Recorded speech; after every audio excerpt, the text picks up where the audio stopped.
A flight will be waiting for indication of acquisition of signal. Ace copies.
M20, ma'am, regicide. Takes his time to remember him. And I rise simply to ask, in this call to celebration, what is it that has summoned us here and caused us to slow down, to linger for a little while with so much swirling around us? We're summoned here because in a moment when there are some in high office who are much better at division than vision, who cannot lead us, so they seek to divide us. In a moment when there is so much political cynicism and narcissism that masquerades as patriotism, here lies a true American patriot who risked his life and limb for the hope and the promise of democracy. We celebrate John Lewis, beaten and battered, but never bitter and always unbound. On a bridge in Selma, he stared down bigotry and brutality and tyranny and won. How did he do it? The great-great-grandson of slaves, he received a spiritual power born of suffering, a moral audacity that transcended human station and called upon the human law to more closely align itself with the law of love. Howard Thurman said, by some amazing but vastly creative spirituality, the slave undertook the redemption of a religion that the master had profaned in his midst. John Lewis's ancestors met a man named Jesus in the brush arbors of Alabama and Georgia and Mississippi, and John Lewis received that faith and took it with him across that bridge in Selma and every other bridge. We've come to celebrate John Lewis. So let us be clear. When President Lyndon Baines Johnson picked up his pen to sign the voting rights bill into law, what he etched in ink had already been sanctioned by blood. The blood of the martyrs, the blood of Schwerner, Cheney, and Goodman, 2 Jews and an African American who were murdered in Mississippi, the blood of Viola Luiso, the blood of John Lewis. We celebrate John Lewis. He was wounded for America's transgressions, bruised for our iniquities. The chastisement of our peace was upon him, and by his stripes we are healed.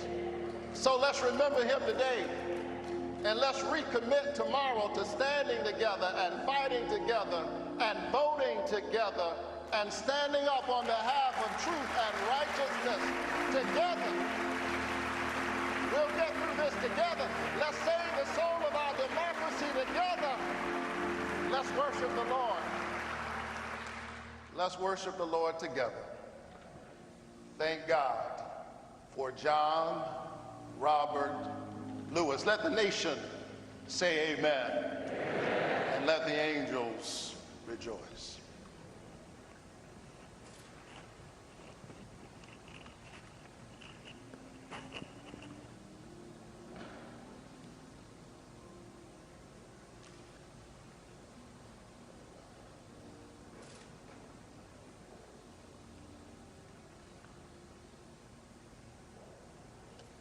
Good morning. I will be coming from the 23rd number of Psalms. The Lord is my shepherd, I shall not want. He maketh me to lie down in green pastures. He leadeth me beside the still waters. He restoreth my soul. He leadeth me in the path of righteousness for his name's sake. Yea, though I walk through the valley of the shadows of death, I will fear no evil. For thou art with me, thy rod and thy staff, they comfort me. Thou preparest a table before me in the presence of mine enemies. Thou anointest my head with oil, my cup runneth over. Surely goodness and mercy shall follow me all of the days of my life, and I will dwell in the house of the Lord forever. Thank you.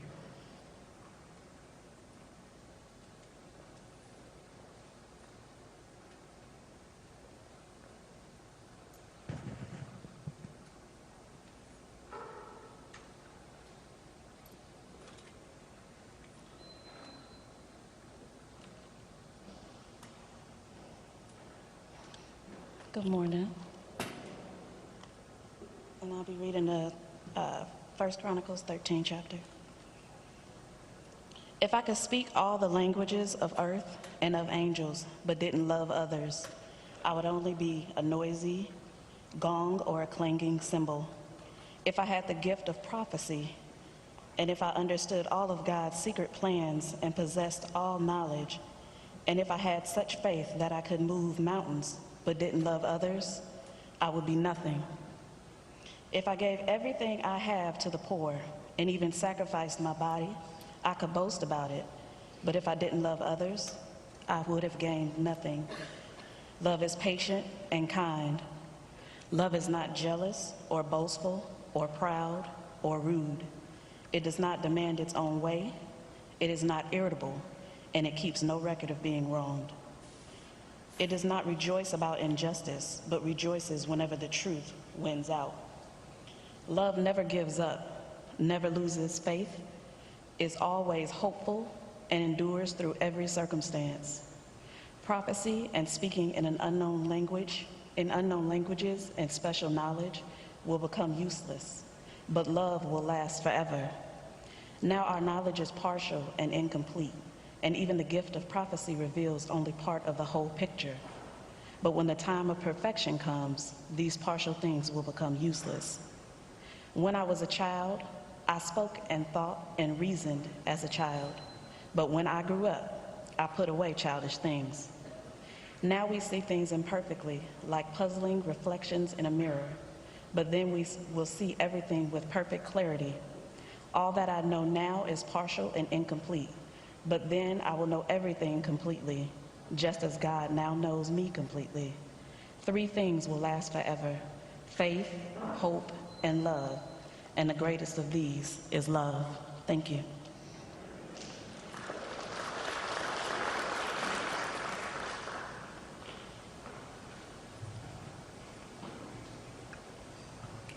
Good morning.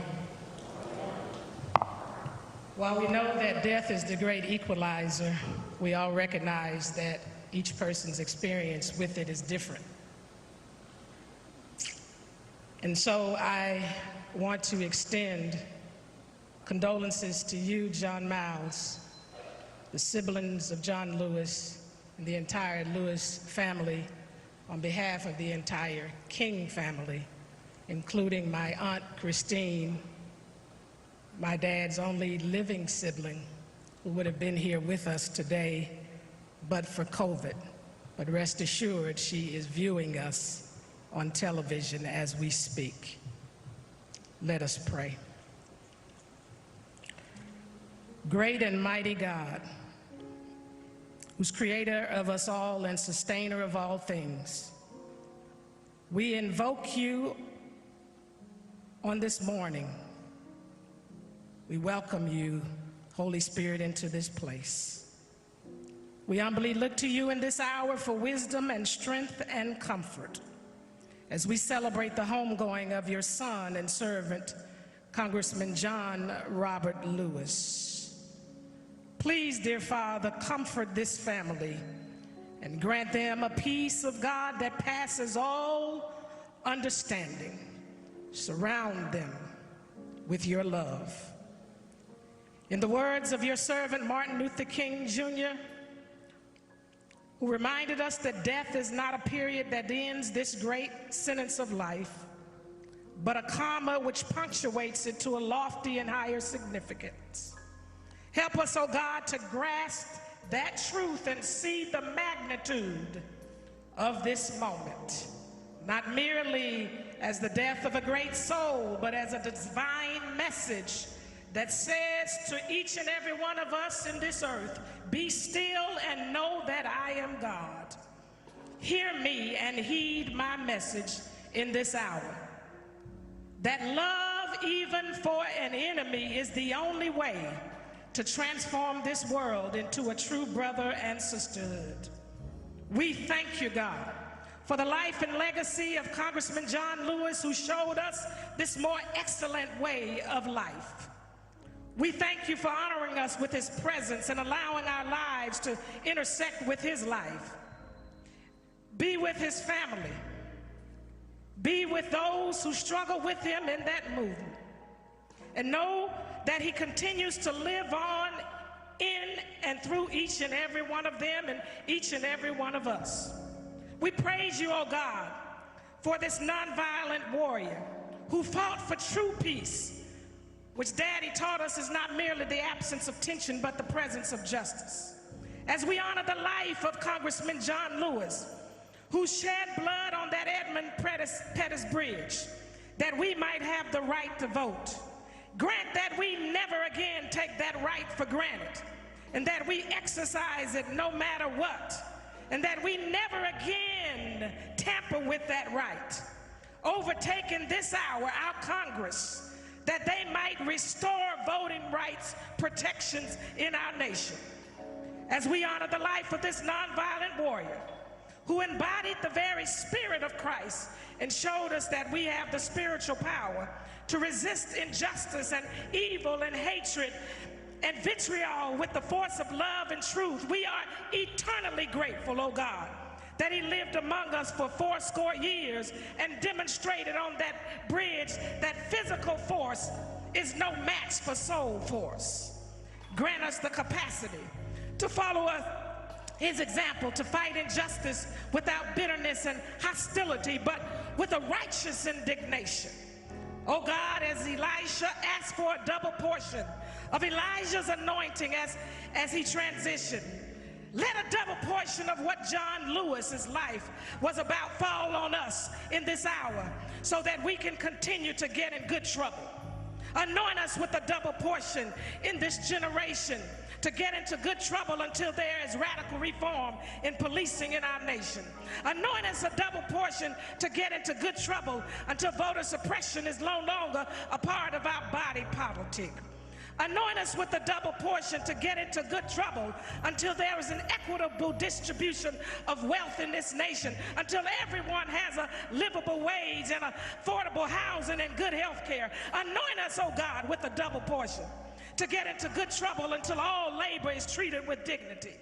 Grant us, oh Father, a double portion to get into good trouble until the school to prison pipeline is non-existent and every child gets an equitable education.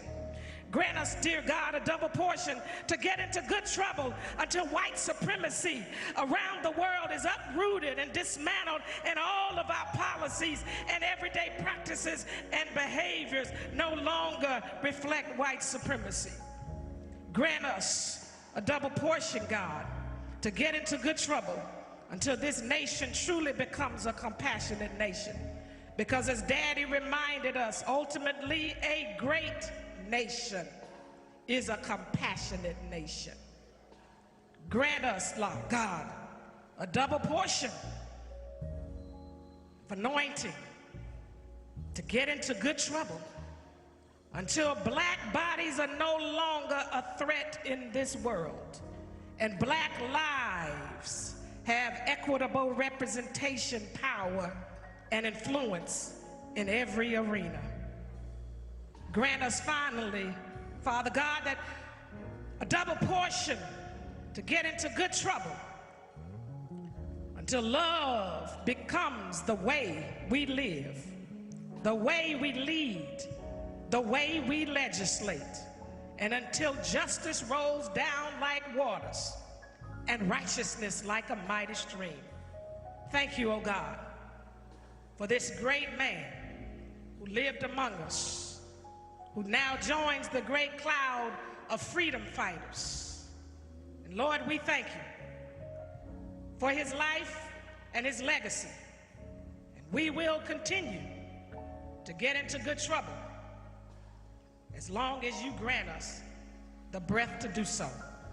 It is in the matchless, in the majestic, and the mighty name of Jesus the Christ that I do pray. And all the people of God said together, amen.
Great cathedrals, large or small,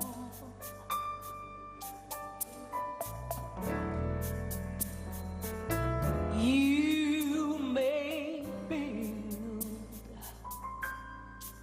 skyscrapers, grand and tall.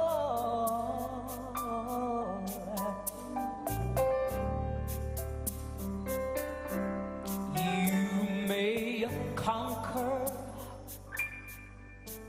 all the failures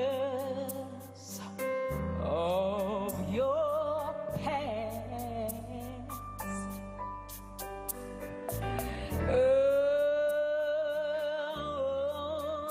But only what you do for Christ will last.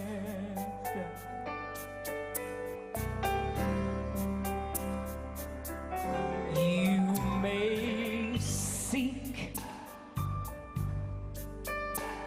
earthly power, wealth, and fame.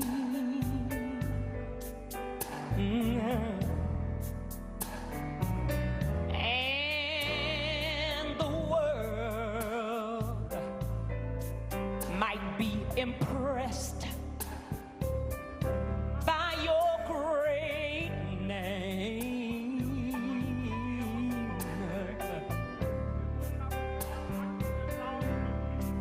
Soon the glories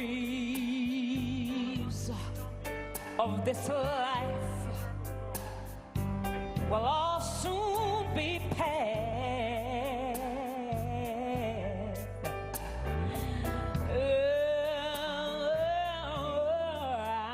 But only what you do for Christ will last.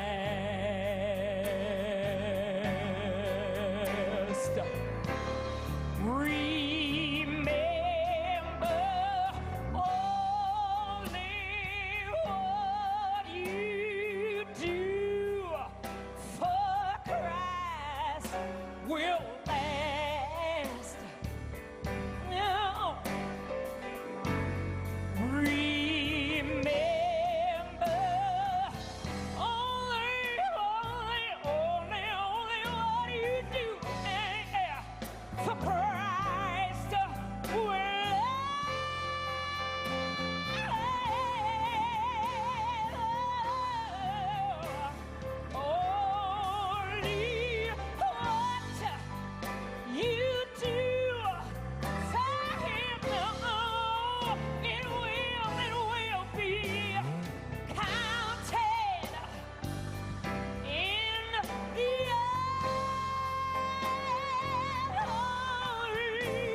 what you do for Christ will last. Oh, remember what you do for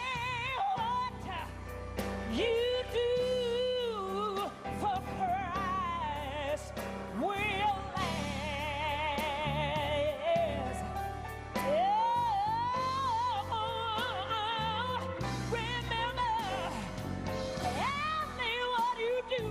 Only what you do for Christ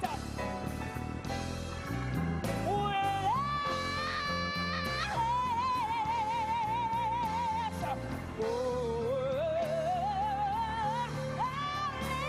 last.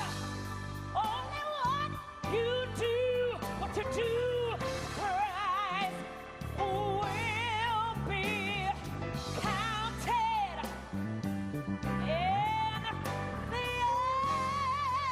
Only what you do for Christ. Oh, it's gonna last. Oh, it's gonna last. Yeah. Oh,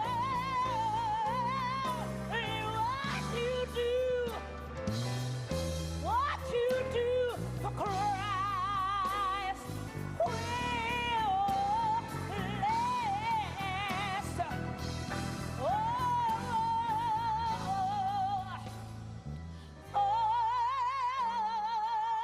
Only what you do for Christ will last. Yeah. Only what you do. Only what you do.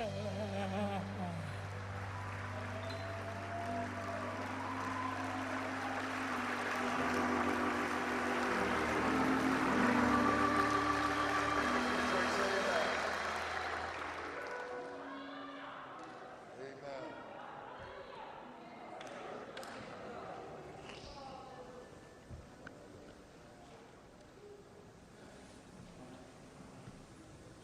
This is John Lewis's favorite poem, Invictus. Out of the night that covers me, black as a pit from pole to pole, I think whatever God may be for my unconquerable soul. In the fell clutches of circumstance, I have not winced nor cried aloud. Under the bludgeonings of chance, my head is bloody but unbowed. Beyond this place of wrath and tears looms but the horror of the shade, and yet menace of the years finds and shall find me unafraid. It matters not how straight the gate, how charged with punishment the scroll. I'm the master of my fate, I'm the captive of my soul. John Lewis was my hero and my friend. Let's honor him by getting in good trouble.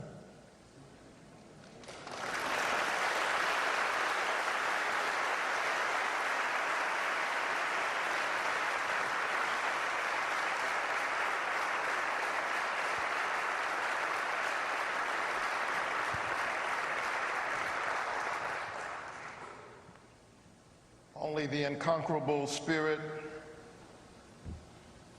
and the magnanimous soul of John Lewis could summon all of us together in this place at this time. Only John Lewis could compel 3 living American presidents to come to this house of God to celebrate his life.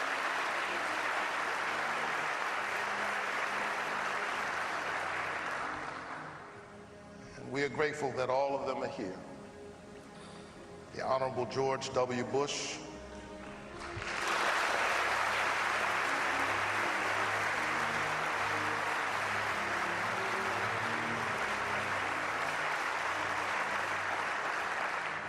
who was president the last time we authorized the Voting Rights Act.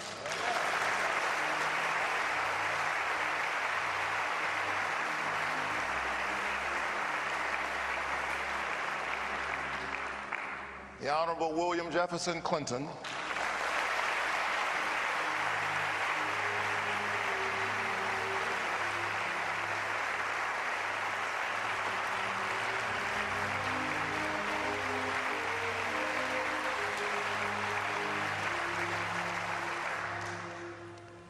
and in just a little while, we'll hear from the Honorable Barack Obama.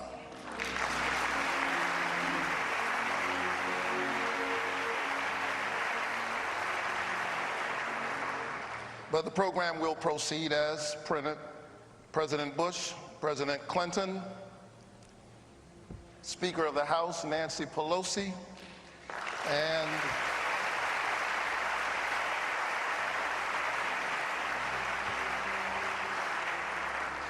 another living saint among us, teacher and activist, the Reverend James Lawson.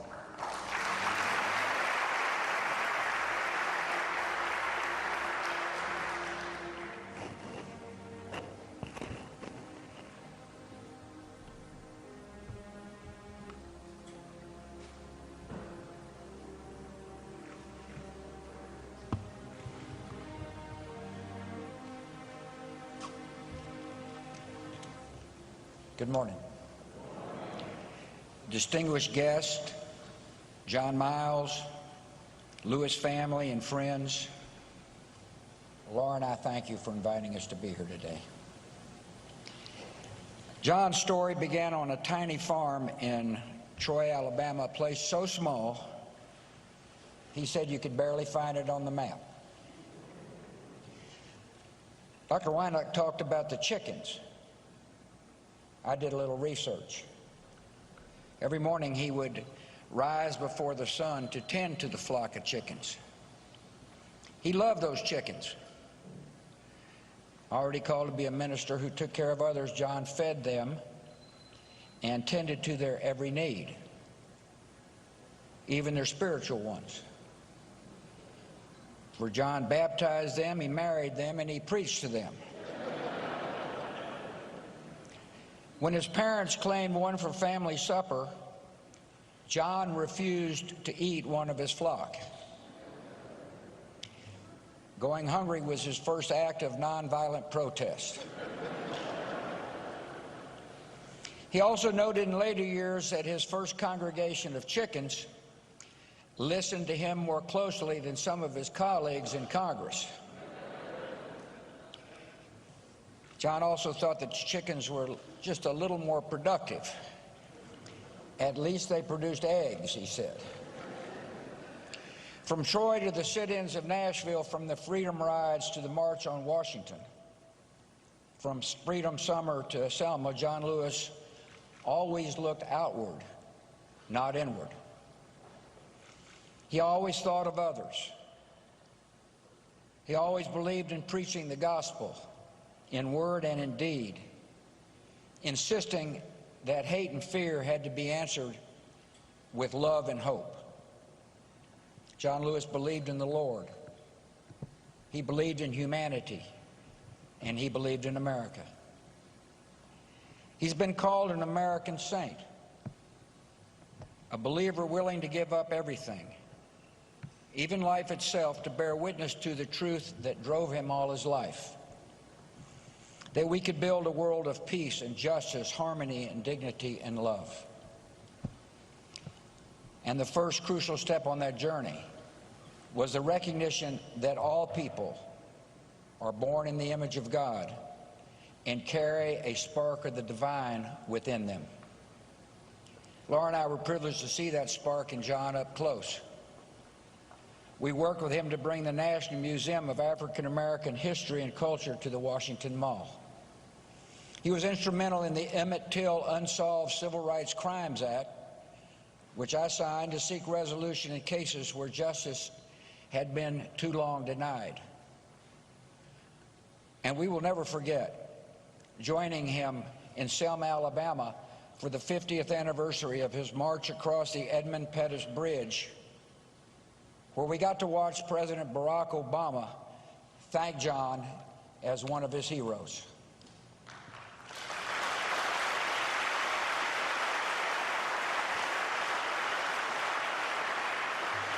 There's a story in the old scriptures that meant a lot to John. In the Hebrew Bible, the Lord is looking for a prophet. Whom shall I send, God wonders, and who will go for us? Isaiah answers, here am I, send me. John Lewis heard that call a long time ago in segregated Alabama, and he took up the work of the Lord through all his days. His lesson for us is that we must all keep ourselves open to the hearing the call of love, the call of service, and the call to sacrifice for others. Listen, John and I had our disagreements, of course. But in the America John Lewis fought for, and the America I believe in, differences of opinion are inevitable elements and evidence of democracy in action.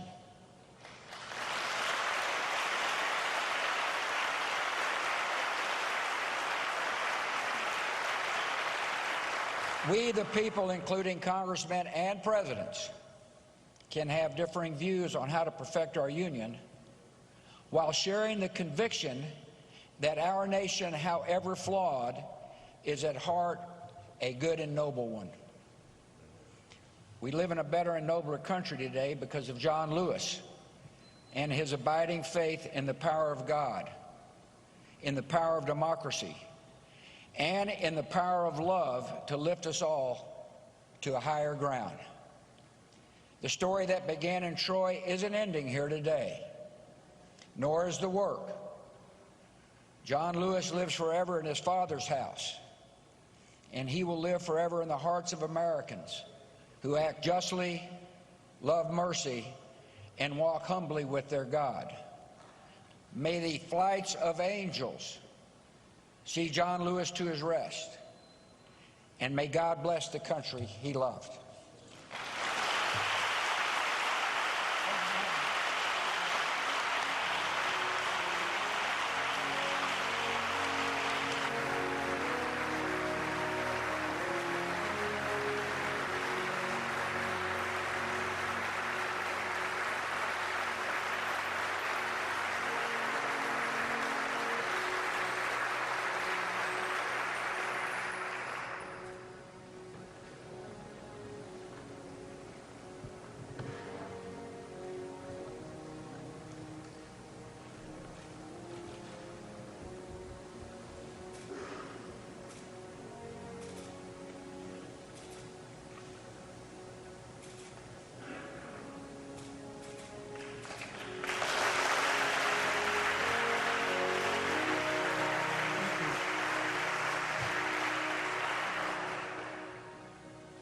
Thank you very much.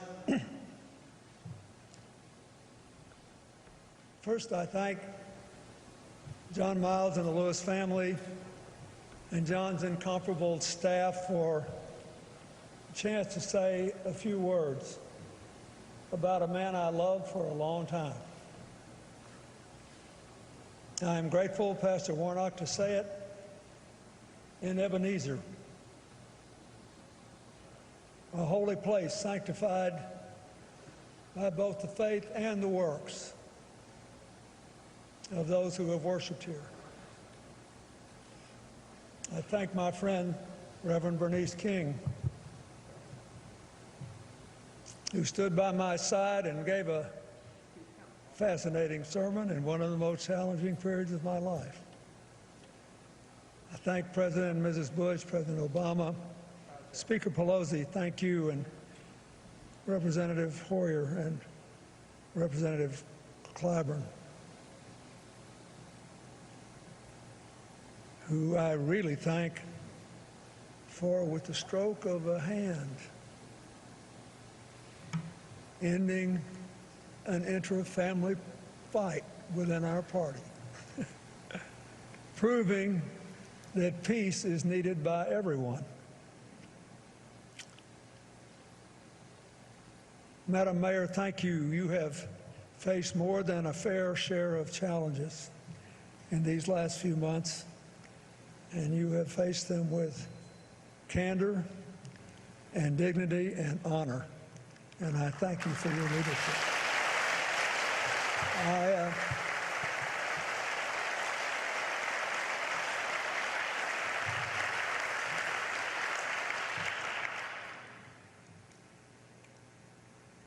I must say,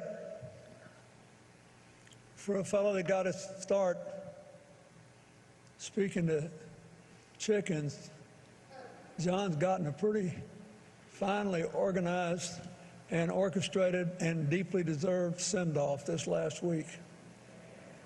His homegoing has been something to behold. I think it's important that all of us who loved him remember that he was, after all, a human being.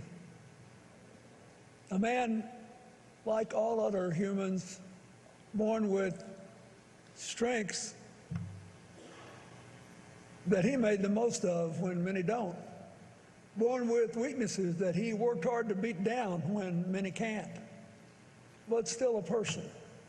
It made him more interesting, and it made him, in my mind, even greater. 20 years ago, we celebrated the 35th anniversary of the Selma March, and we walked together along with Coretta and many others from the movement who are no longer with us. We're grateful for Andy Young and Reverend Jackson and Diane Nash and many others who survive. But on that day, I got him to replay for me a story he told me when we first met back in the 1970s. And I said, you know, I was just an aspiring whatever Southern politician and hadn't been elected governor, and he was already a legend. So I said, John, what's the closest you ever actually came to getting killed doing this? And he said, well, once we were at a demonstration and I got knocked down on the ground and people were getting beat up pretty bad, and all of a sudden I looked up and there was a man holding a long, heavy piece of pipe, and he lifted it and was clearly going to bring it right down into my skull. And at the very last second, I turned my neck away, and then the crowd pushed him a little bit, and a couple seconds later, I couldn't believe I was still alive. I think it's important to remember that. First, because he was a quick thinker. And secondly, because he was here on a mission that was bigger than personal ambition. Things like that sometimes just happen, but usually they don't. I think three things happened to John Lewis long before we met and became friends that made him who he was. First, the famous story of John at 4 with his cousins and siblings holding his aunt's hand, more than a dozen of them, running around in a little old wooden house as the wind threatened to blow the house off its moorings. going to the place where the house was rising and all those tiny bodies trying to weigh it down. I think he learned something about the power of working together. Something that was more powerful than any instruction. Second, nearly 20 years later, when he was 23, the youngest speaker and the last speaker at the March on Washington, when he gave a great speech urging people to take to the streets across the South to seize the chance to finally end racism. And he listened to people that he knew had the same goal, say, well, we have to be careful how we say this because we're trying to get converts,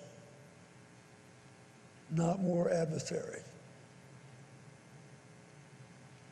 Just 3 years later, he lost the leadership of SNCC to Stokely Carmichael because he said, you know, I mean, it was a pretty good job for a guy that young and come from Troy, Alabama. It must have been painful to lose, but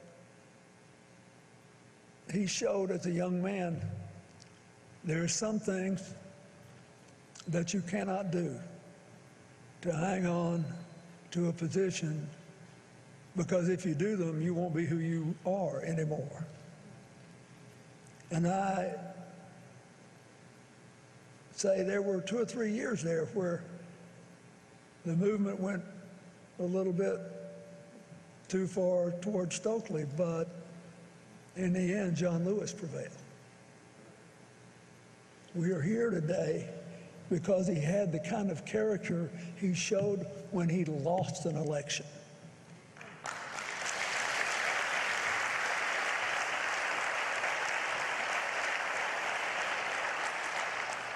Then there was Bloody Sunday.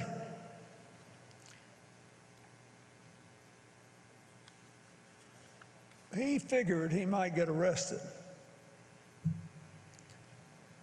And this is really important, for all the rhapsodic things we all believe about John Lewis. He had a really good mind, and he was always trying to figure out, how can I make the most of every single moment? So he's getting ready to march from Selma to Montgomery. He wants to get across the bridge. What do we remember? He cut quite a strange figure. He had a trench coat and a backpack. Now, young people probably think that's no big deal, but there weren't that many backpacks back then. And you never saw anybody in a trench coat looking halfway dressed up with a backpack. But John put an apple, an orange, a toothbrush, toothpaste in the backpack to take care of his body because he figured he would get arrested. And 2 books. One, a book by Richard Hofstadter on America's political tradition to feed his mind. And one, the autobiography of Thomas Merton, a Roman Catholic Trappist monk who was the son of itinerant artists making an astonishing personal transformation.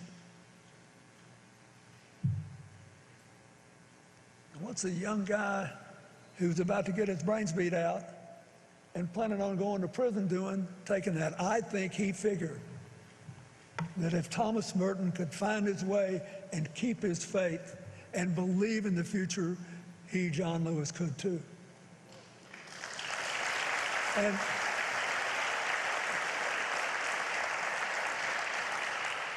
so we honor our friend for his faith and for living his faith, which the Scripture says is the substance of things hoped for, the evidence of things unseen. John Lewis was a walking rebuke to people who thought, well, we ain't there yet, and we've been working a long time. Isn't it time to bag it? He kept moving. He hoped for and imagined and lived and worked and moved for his beloved community. He took a savage beating on more than one day. And he lost that backpack on Bloody Sunday. Nobody really knows what happened to it. Maybe someday someone will be stricken with conscience and give some of it back. But what it represented never disappeared from John Lewis's spirit. We honor that memory today because as a child he learned to walk with the wind, to march with others to save a tiny house. Because as a young man he challenged others to join him with love and dignity to hold America's house down and open the doors of America to all its people. We honor him because in Selma, on the third attempt, John and his comrades showed that sometimes you have to walk into the wind along with it. As he crossed the bridge and marched into Montgomery. But no matter what, John always kept walking to reach the beloved community. He got into a lot of good trouble along the way, but let's not forget, he also developed an absolutely uncanny ability to heal troubled waters. When he could have been angry and determined to cancel his adversaries, he tried to get converts instead. He thought the open hand was better than the clenched fist.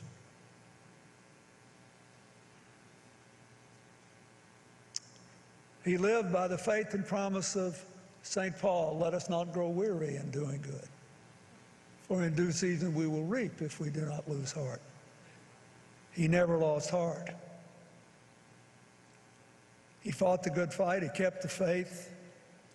But we got our last letter today on the pages of the New York Times. Keep moving. It is so fitting on the day of his service, he leaves us our marching orders. Keep moving. 20 years ago when I came here after the Selma March to a big dinner honoring John and Lillian and John Miles,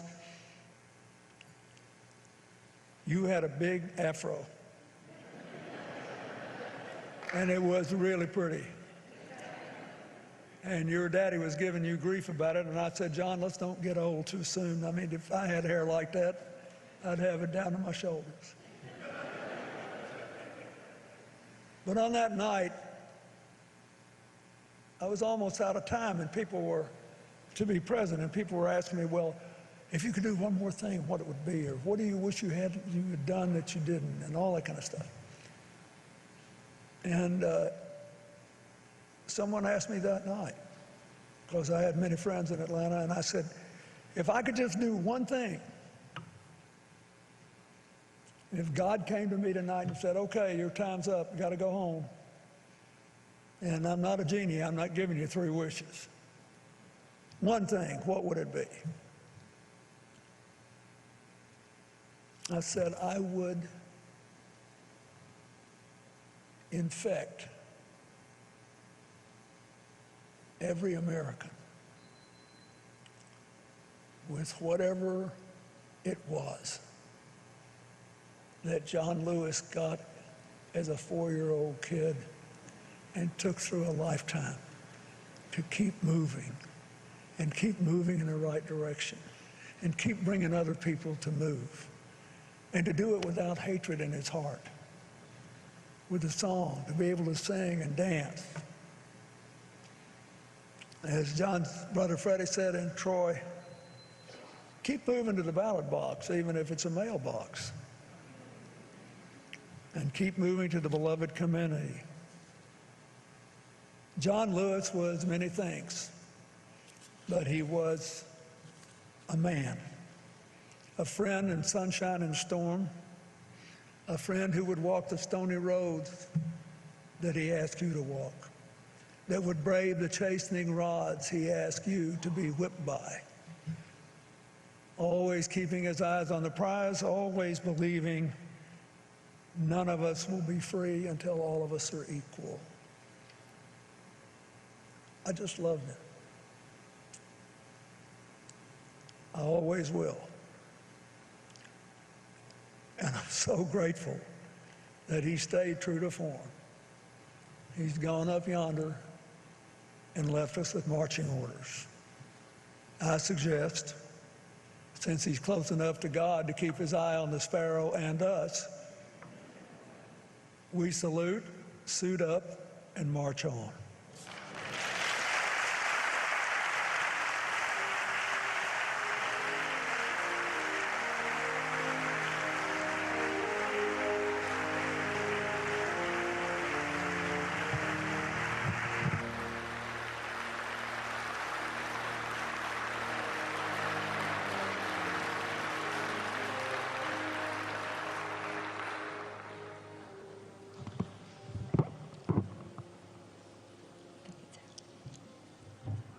Good day. I'm not sure, morning, afternoon, whatever it is. It's an honor to be here with each and every one of you. Reverend Warnock, thank you for enabling us all to be here in the Ebenezer Baptist Church to honor and celebrate the life of John Lewis with 3 presidents of the United States. Isn't that exciting? President Clinton, President Bush, and soon President Obama here with us. On behalf of my colleagues as Speaker of the House, I'm pleased to bring greetings to each and every one of you. I'm sad to bring condolences to the family, to John Miles, to the entire Lewis family. Thank you for sharing John Lewis with us. I'm pleased to be here with so many members, 50. We would have had more, except coronavirus prevented the church from allowing us to bring more. But I hope they will all stand, members of the House of Representatives, Senators Harris and Booker, who are with us as well. Senators Harris and Booker.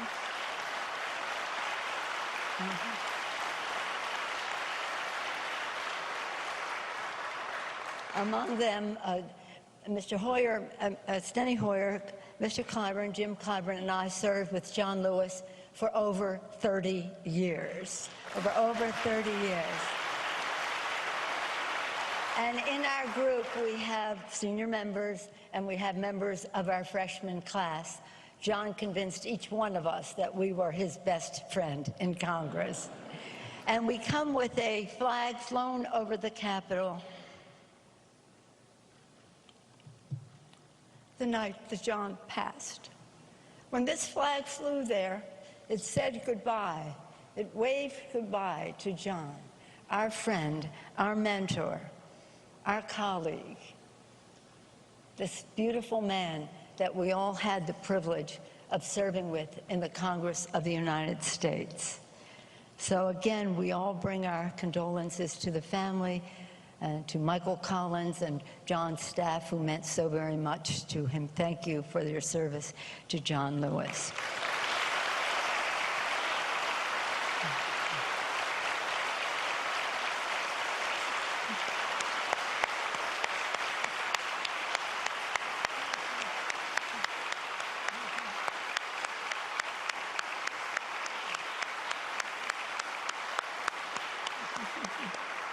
There are many things we're grateful to the family for and to the staff for, and we commend them for, but let's acknowledge the stamina they have had to keep up with John even as he passed on from Troy to Selma to Montgomery to Washington and now to Atlanta to be at rest.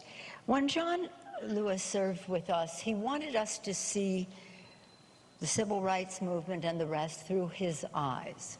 He told us so many stories. He taught us so much. And he took us to Selma for 2 decades, Mr. President. He took us to Selma. You referenced 25 years. Some of us were there many, many times, including 50th anniversary where President Bush was, as well as President Obama. And he wanted us to see how important it was to understand the spirit of nonviolence. I hesitate to speak about nonviolence in the presence of the master himself, Reverend Lawson, who we'll be hearing from shortly.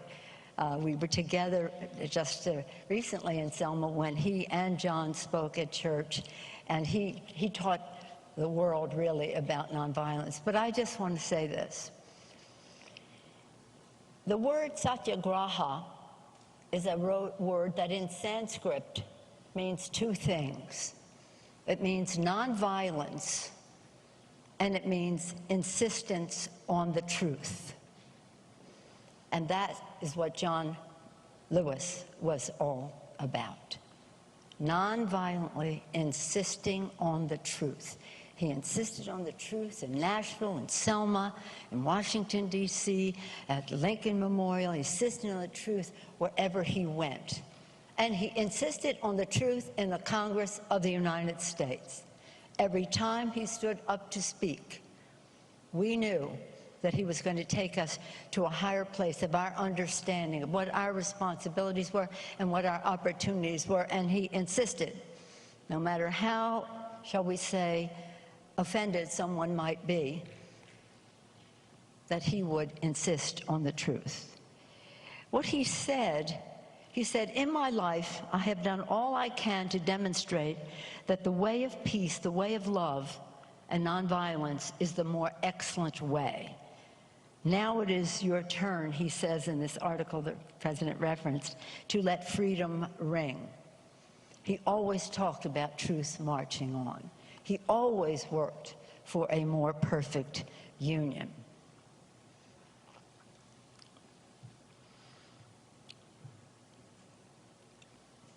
Over the 4th of July weekend, I had the privilege of visiting with John, and I brought him this flag pin that I wear, one just like it. Why I did so on that 4th of July weekend was because it is engraved with something that says, one country, one destiny. Now, wasn't that what John Lewis was all about? One country, one destiny.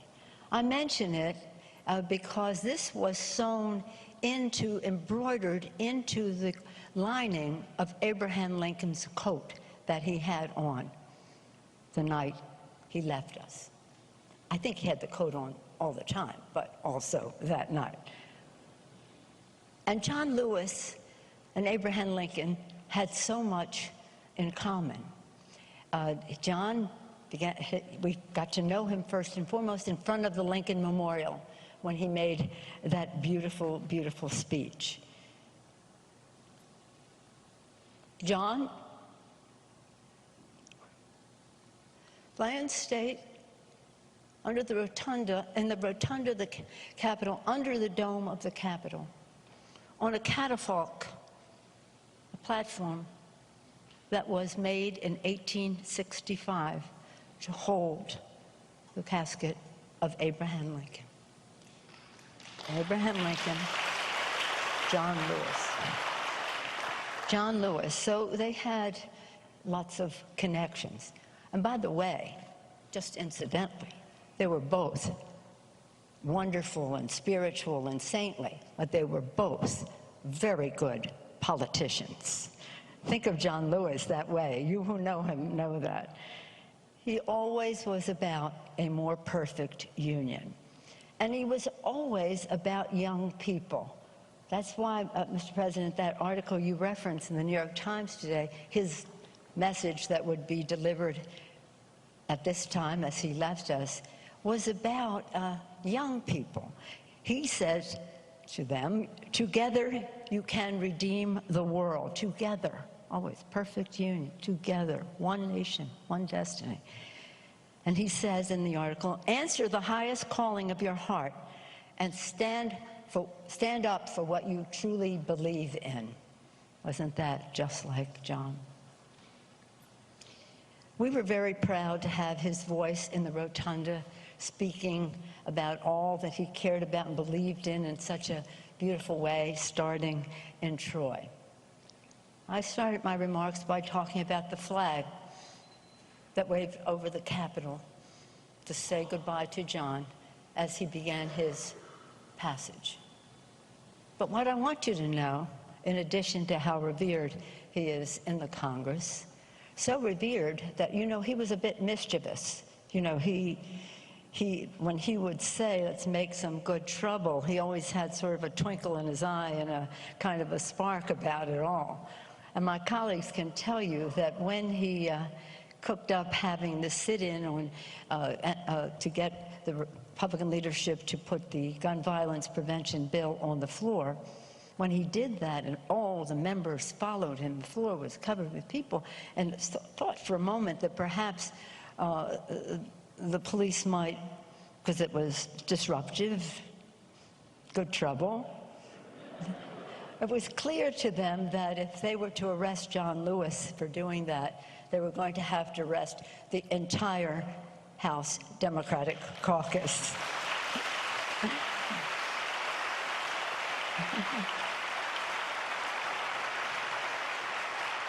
So when he spoke, people listened.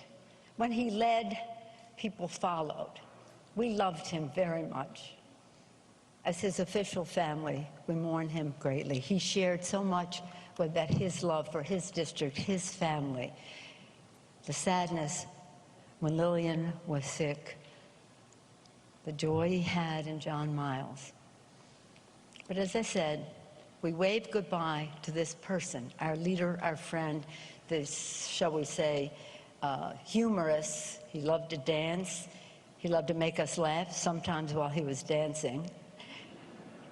He said, my granddaughter Bella said to him, did you ever sing in the civil rights movement? He said, they asked me to sing solo one time. Solo so that nobody could hear me.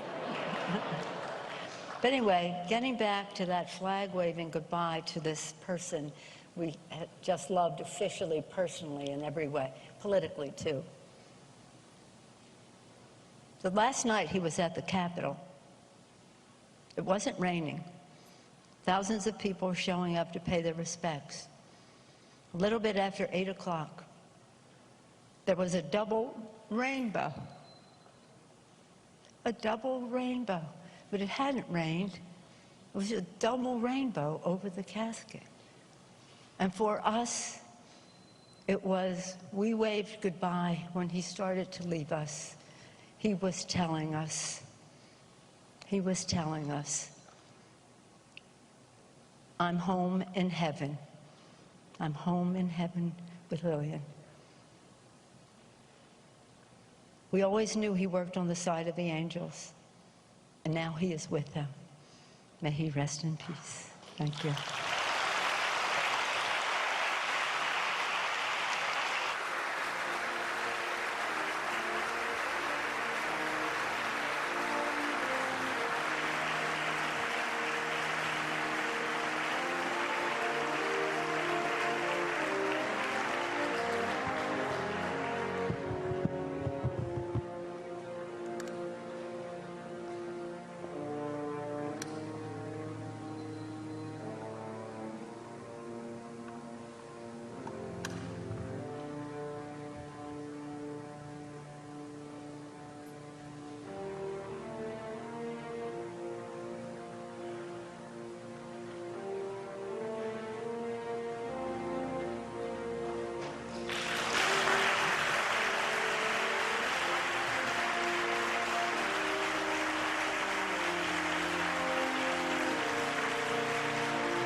Pastor, sisters and brothers, members of this Lewis family that so wonderfully nurtured John in love and hope and courage and faith and the rest of it.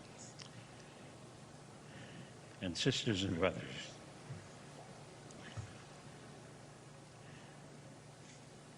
Czesław Miłosz, a Polish Catholic poet, sets the tone, at least in part for me, as John Lewis has journeyed from the eternity of this extraordinary, mysterious human race into the eternity that none of us know very much about. When he wrote this poem called Meaning, when I die, I will see the lining of the world, the other side, beyond bird, mountain, sunset. The true meaning ready to be decoded. What never added up will now add up. What was incomprehensible will become comprehended.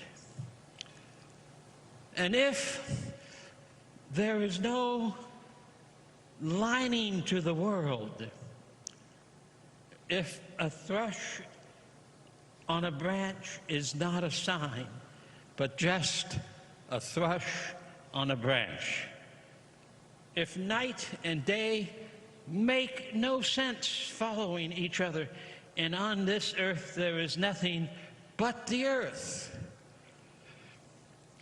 even if that is so,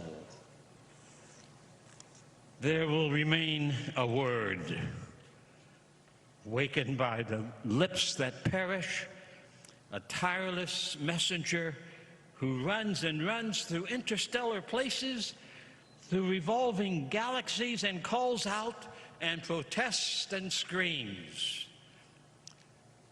And I submit that John and that other eternity will be heard by us again and again, running through the galaxies, still proclaiming that we, the people of the USA, can one day live up to the full meaning of we hold these truths. Live up to the full meaning, we, the people of the USA, in order to perfect a more perfect union. John Lewis practiced not the politics that we call bipartisan. John Lewis practiced the politics that we, the people of the U.S., need more desperately than ever before, the politics of the Declaration of Independence, the politics of the preamble to the Constitution of the United States.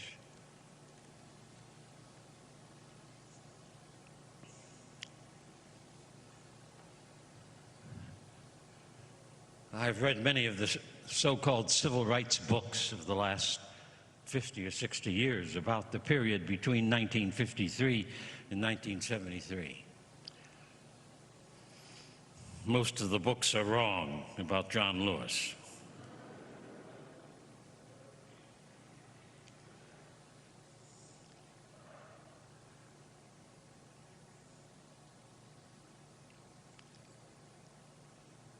Most of the books are wrong about how John got engaged in the national campaign of 1959-60. This is the 60th year of the sit-in campaign, which swept into every state of the Union, largely manned by students because we recruited students, but put upon the map that the nonviolent struggle begun in Montgomery, Alabama, was not an accident, but as Martin King Jr. called it, Christian love has power that we have never tapped, and if we use it, we can transform not only our own lives, but we will transform the earth in which we live. I count it providential that as I moved to Nashville, Tennessee, dropping out of graduate school, in Nashville came people like Kelly Miller Smith and Andrew White and Janetta Hayes and Helen Roberts and Dolores Wilkerson, and John Lewis, Diane Nash, C.T. Vivian, Marion Berry, Jim Bevel, Bernard Lafayette, Paulina Knight, Angela Butler. How all of us gathered in 1958 and 59 and 60 and 61 and 62 in the same city at the same time, I count as being providential. We did not plan it.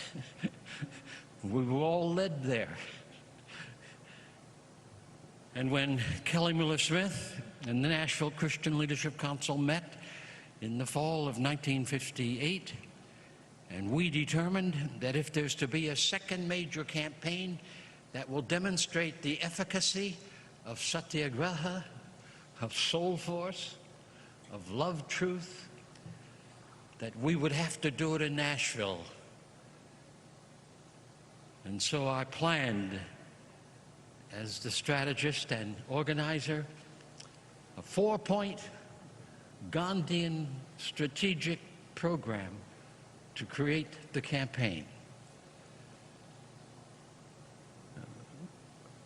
We decided with great fear and anticipation we would desegregate downtown Nashville. No group of black people or other people anywhere in the United States in the 20th century against the rapaciousness of a segregated system ever thought about desegregating downtown, tearing down the signs, renovating the waiting rooms, taking the immoral signs off of drinking fountains. But it was black women who made that decision for us in Nashville. I was scared to death when we made that decision. I knew nothing about how we were going to do this. I had never done it before. But we planned the strategy. John Lewis did not stumble in on that campaign.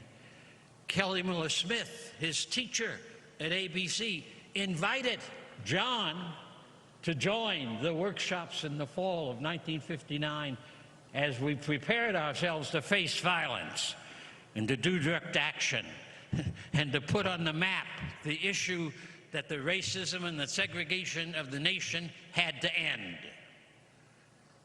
And so in the 60th anniversary of that sit-in campaign, which became the second major campaign of the nonviolent movement of America. Those are not my words. John Lewis called what we did between 1953 and 1973 the nonviolent movement of America, not the CRM. I think we need to get the story straight because words are powerful. History must be written in such a fashion that it lifts up truly the spirit of the John Lewises of the world.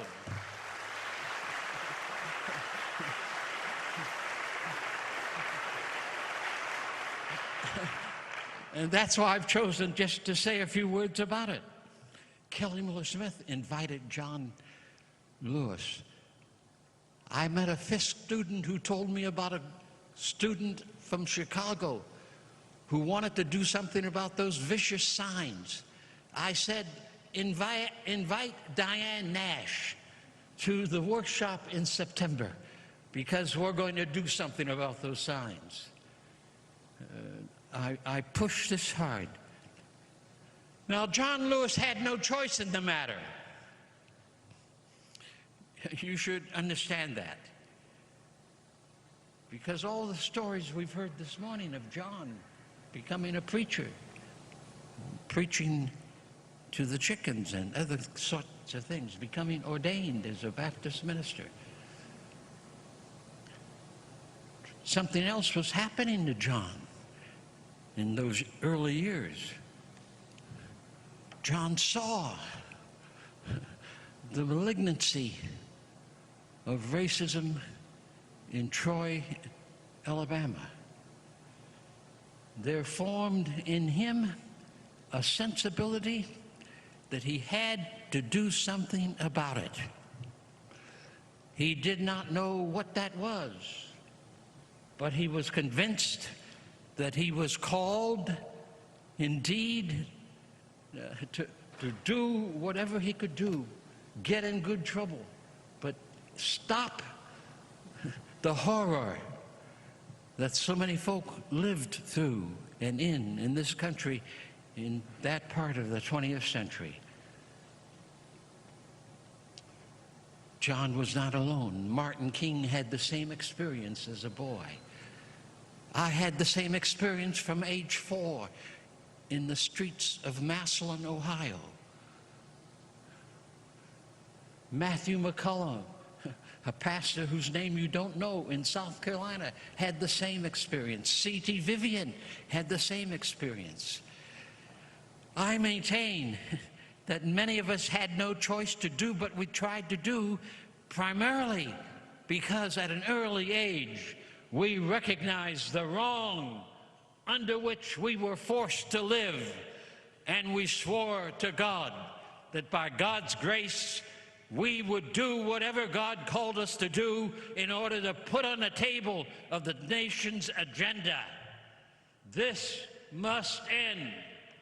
Black Lives Matter.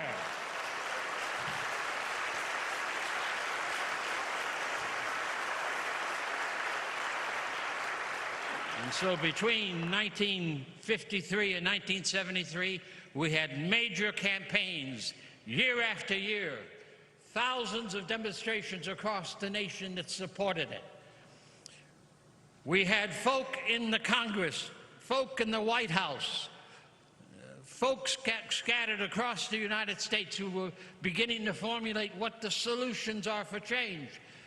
The media makes a mistake when John is seen only in relationship to the Voting Rights Bill of '65. However important that is, you must not remember that in the '60s, Lyndon Johnson and the Congress of the United States passed the most advanced legislation on behalf of we, the people of the United States, that was ever passed. Head Start.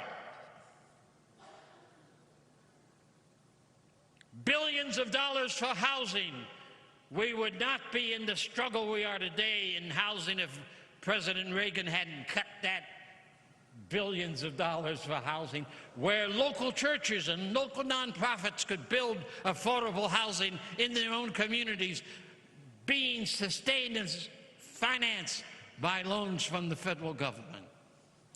We passed Medicare. We passed anti-poverty programs, Civil Rights Bill 64, 65, voting rights bills,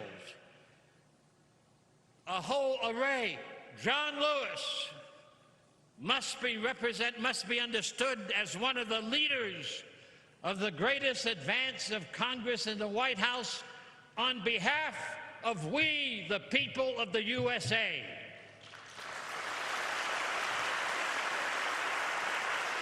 We do not need bipartisan politics if we're going to celebrate the life of John Lewis. We need the Constitution to come alive. We hold these truths to be self-evident.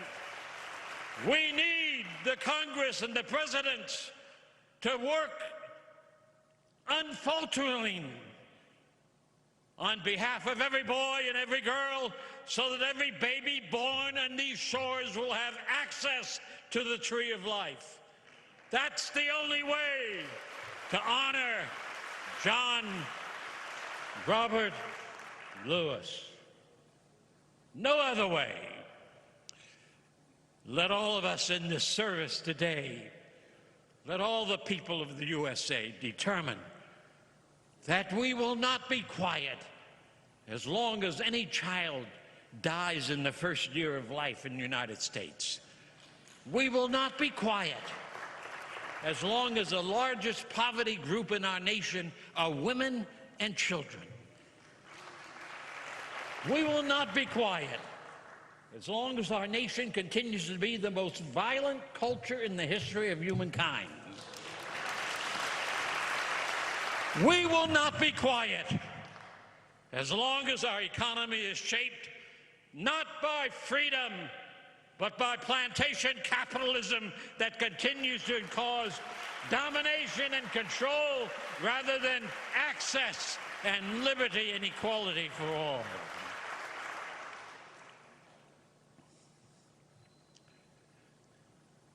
The forces of spiritual wickedness are strong in our land because of our history. We have not created them. John Lewis did not create them. We inherited them. But it's our task to see those spiritual forces. I've named them: racism, sexism, violence, plantation capitalism. Those poisons still dominate far too many of us in many different ways. John's life was a singular journey from birth through the campaigns in the South, through Congress, to get us to see that these forces of wickedness must be resisted. Do not let our own hearts drink any of that poison. Instead, drink the truth of the life force. If we would honor and celebrate John Lewis's life, let us then recommit our souls, our minds, our hearts, our bodies, our strength to the continuing journey to dismantle the wrong in our midst, and to allow a space for the new earth and new heaven to emerge. I close with this poem from Langston Hughes, which is a kind of a sign and symbol of what John Lewis represents and what we too can represent in our continuing journey. Langston Hughes. I dream a world where no human, no other human will scorn, where love will bless the earth and peace its paths adorn. I dream a dream where all will know sweet freedom's way, where greed no longer saps the soul, nor avarice blights our day. A world I dream where black and white and yellow and blue and green and red and brown, whatever your race may be, will share the bounties of the earth. And every woman and man and boy and girl is free. Where wretchedness hangs its head and joy, like a pearl, attends the need of all humankind. Of such a world I dream. Celebrate life, dream and labor for an Atlanta and Los Angeles and the United States and a world. That is to celebrate the spirit and the heart and the mind and soul of John Lewis, and to walk with him through the galaxies, seeking equality, liberty, justice, and the beloved community for all. Thank you.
3 living presidents with us today, we have heard from yet another.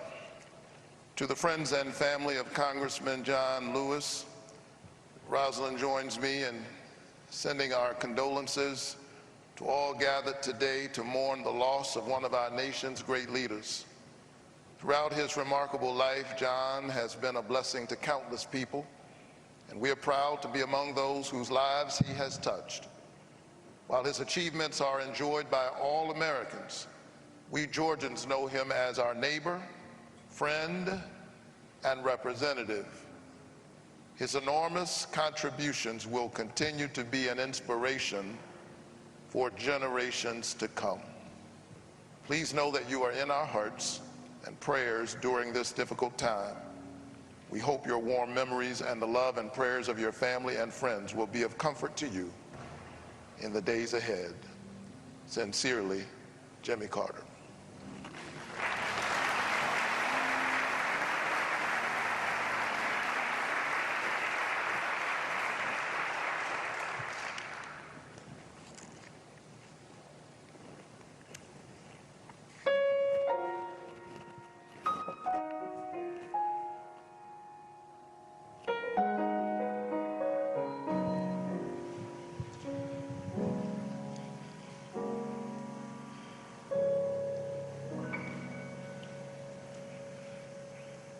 If I can help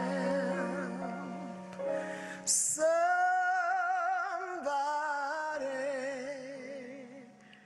as I pass along, if I can cheer somebody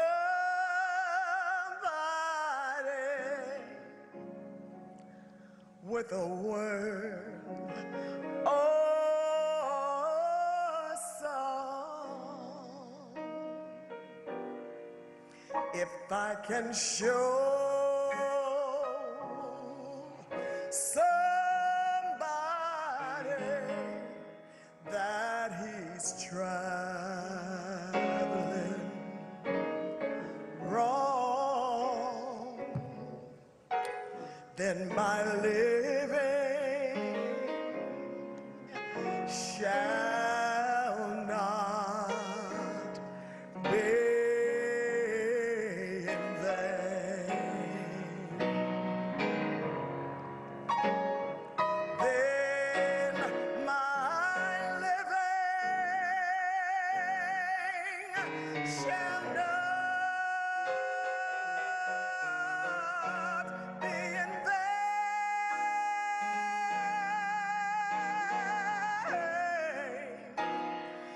Yes, my living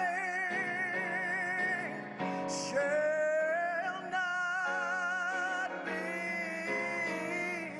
in vain.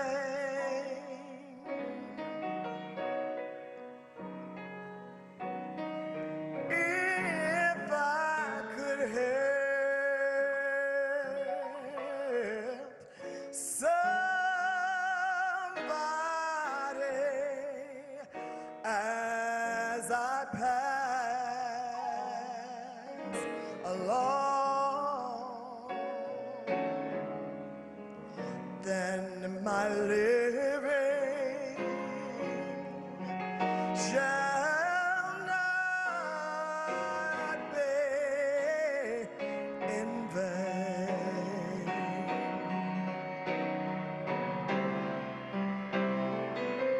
Oh, if I can do my duty as a Christian, oh, if I can bring back beauty in a world abroad, if I could share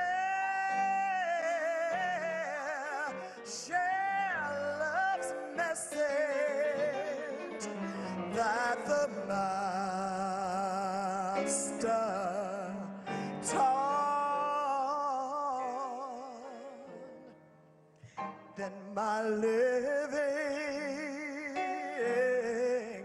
shall not be in vain.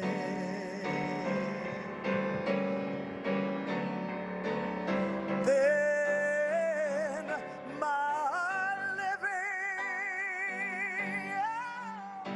shall not be in vain.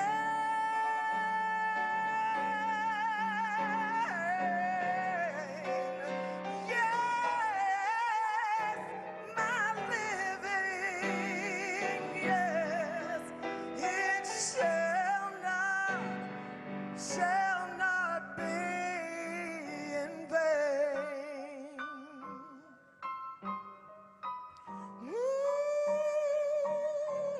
If I could help somebody, if I could help somebody as I pass along, then my living, it shall not. Then my living, it shall not. Then his living, yes, shall not. Hallelujah. His living shall not. Then my living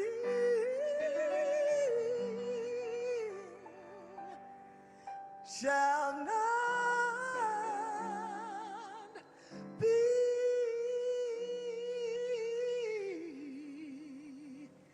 in vain.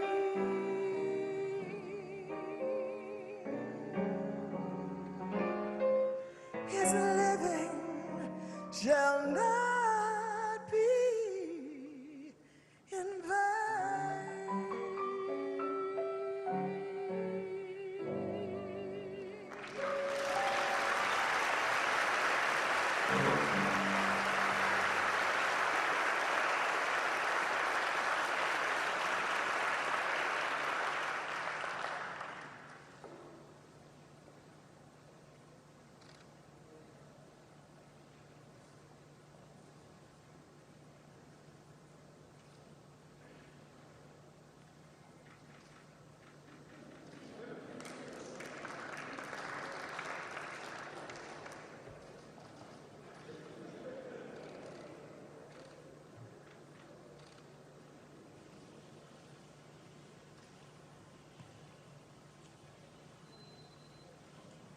I want to first call attention to the excellent job the media has done to inform us of John Lewis. Hasn't the media been tremendous in keeping us informed? I've never seen such coverage, but John deserved it. But I want to talk a moment in my presentation on John before he became famous. I met John. I came to Atlanta. Lillian Miles and I came to Atlanta on the same day. She came to work at the university, Atlanta University, and I came to work for Martin Luther King Jr. in the Southern Christian Leadership Conference. And that's when I met John. Saw him all the time. We were all involved in the same quest for equity and justice in this America.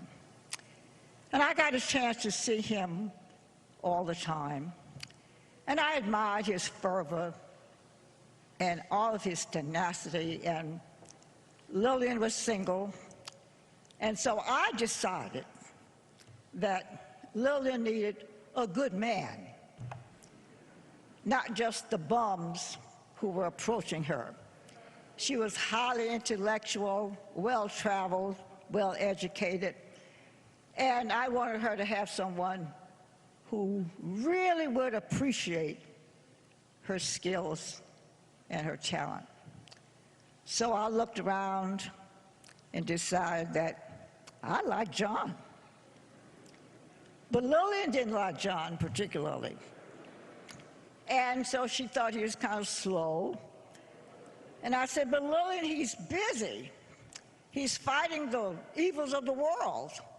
And she said, yes, but. Well, I decided, girl, listen, this boy is going places. So let's see what he can do to get this thing moving. So we decided, well, I did, as her friend. And that's what you do for friends. You have to help them out. And so John had to go to the hospital for an examination. And I said, oh, Lillian, this would be a good moment for us to be Florence Nightingale. So we went to the grocery store and bought a little bunch of flowers and took it to the hospital. I said, he'll be impressed, because he was a little slow too. And I said, we'll go to the hospital, and that would just impress him, that he will notice you more because you bring him flowers while he's in the hospital. Well, we got in the hospital, and there was a young woman already there. And she was straightening out his pillow and adjusting his comfort. And then Lillian said, oh, shoot. Well, I said, but I've already asked John, John, do you have a young woman who you are especially interested in? And he said, well, not really. And I said, that's not the answer I'm looking for. I want a more definitive answer, because I got some things in mind. Well, you know, John was just slow about, well, not really. Well, I decided on New Year's Eve. Lillian was single, as I said, and didn't have any plans. So I said, well, I'll have a dinner party, invite the two of them, and maybe they'll give us a chance. Well, I was known as the one who gave big parties, so Lillian thought I was going to have a big party. John thought I was having a big party. When they got to my house, there was only room for 3 of us. The 2 of them and me. And so now we're discussing the wiles of the world, and I'm hoping now that they're going to get a little closer and closer. Well, and when John didn't have a date, on New Year's Eve, I knew he didn't have a commitment. Everybody has a date on New Year's Eve with somebody somewhere. So I figured, well, I'm ahead of the game now. It's New Year's Eve, and here I've got him. And then things start happening. And still slowly, not fast enough for me, but I was patient. And finally, Lillian said, I do like him. I said, okay, I'm ready now. I set a date, got a dress ready, and we're going to have a wedding. And so, and I'm not really sure, I asked John not too long ago, did we ever ask you, would you take her? I don't think I ever got much opportunity to propose. We just had a wedding.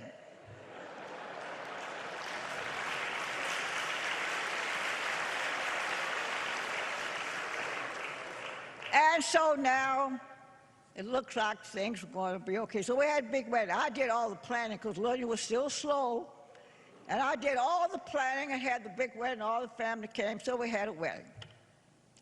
Now, things were doing okay. And she said, you know, but I don't like the idea of that girl.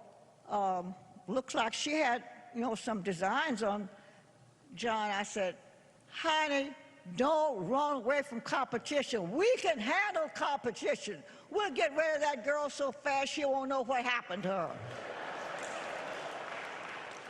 And we did. And they got married.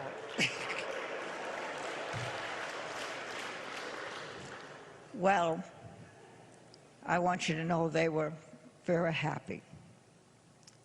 But when she found out. Now, Lillian, as I said, well-traveled, well-educated, but she absolutely didn't like politics. Sorry, people, she didn't like politics. But when John expressed an interest, Lillian got in there and became his strongest supporter. I mean, she did everything to make his successes work for him, and they did. Well, then John Miles came along, and he was the cutest little boy. And then she said, they gave me the honor of being his godmother.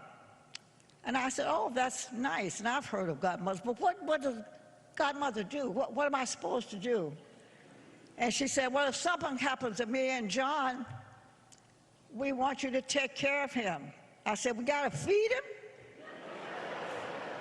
Because John Miles could eat as a kid. And I said, I got to feed him every day? And he said, yes. And then spank him when he acts up. Well, I agreed to that.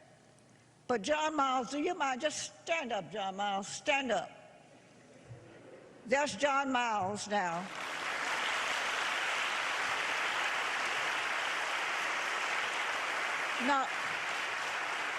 Now, wait a minute.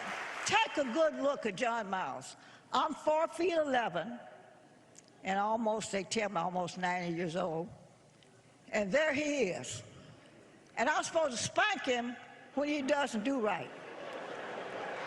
Now, when I walk up to John Miles to give him a spanking, I got to get permission from him. Can I spank you? Because he's pretty big now. But I loved John Miles then, and I love John Miles now. And I will take care of you and spank you whether you like it or not. Okay.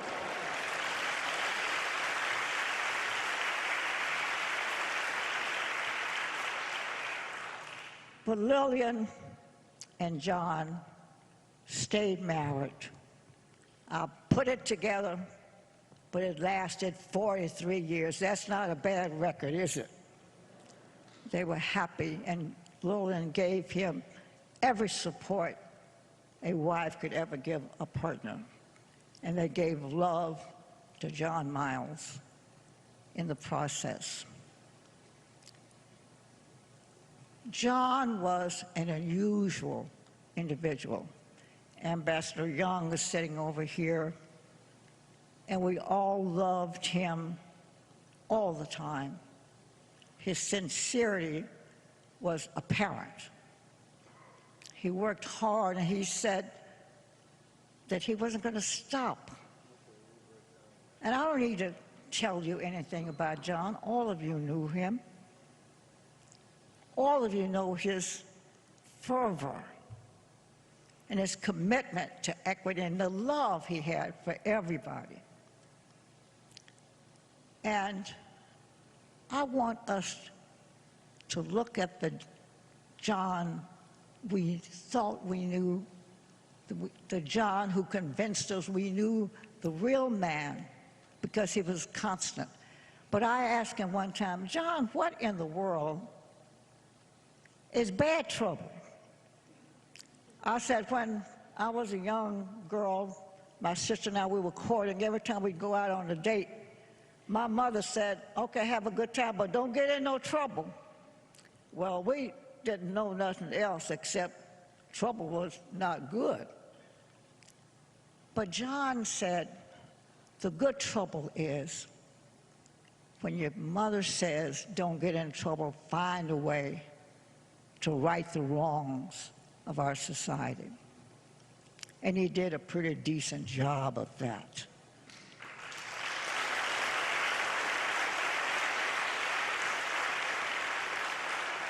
And during this week, John was on television all day, every day. And I love young people. And I had an opportunity when people know that I like young people. So I was invited to speak to a group of kids. And I said to them, as you're watching television, I want you to know that's not a public relations program you're watching. That's a story of a man who lived the life they're talking about. John made a decision on the kind of life he was going to live. And I said to those young people that you have the responsibility of making your life have the meaning you want it to be. You can either decide to be the bank robber or the bank owner. It's your choice. The man you're seeing on television decided that his life was going to have a quality to it. Do as much as you can, as long as you can, as often as you can, because that's what John Lewis did. We won't forget John, but I would want to tell you, don't sit here and listen to these phrases. Don't forget what you read in the newspapers, how wonderful he was.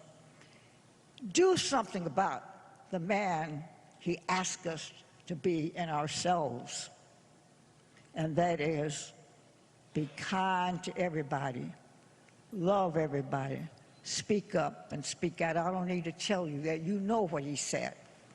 But what you can do, and I want to advise you and admonish you to really give meaning to the John we love, vote. Thank you.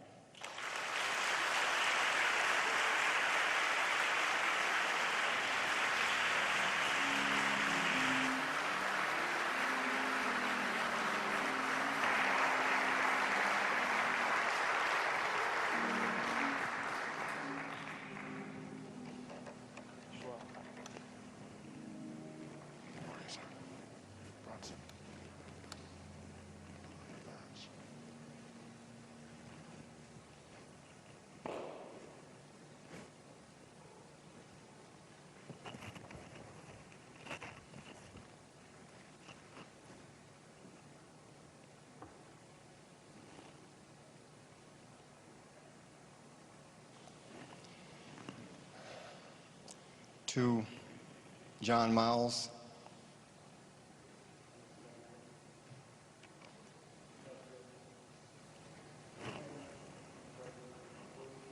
Obama, Speaker Pelosi, Madam Mayor, Romans 8:18 tells us, "For I consider the sufferings of the present time to not be worthy of the glory which shall be revealed to us." When I met John Lewis over 40 years ago, our lives intersected because in 1960 he came to my hometown, Raleigh, North Carolina, to form SNCC at a small black college, Shaw University, where my father, who is president of the NAACP, led nightly civil rights demonstrations. Again in 1963, our lives intersected because my father returned from the March on Washington, and he began raving about a speaker, young John Lewis, who had electrified the crowd. And so imagine when I finally met him in Atlanta in 1976 as a young law student, it was a transcendent moment, like meeting a historical figure, Thomas Jefferson or Benjamin Franklin, who wrote the Declaration of Independence, but yet here was someone who had made America live up to those noble words. Right. Along with Dr. King and Reverend Abernathy and Andy Young and Joseph Lowery and C.T. Vivian, another lion who we lost on the same day as John Lewis. John had an incorruptible integrity and an ideological purity which was like a halo. Somehow this extended to everyone who was in his orbit, myself included. And that's the reason the nation has paused from pandemic and protests and politics to bid him farewell today.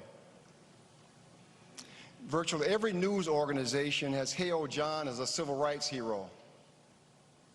But John was a women's rights hero, a gay rights hero, a senior rights hero, a workers' hero, an immigrant rights hero.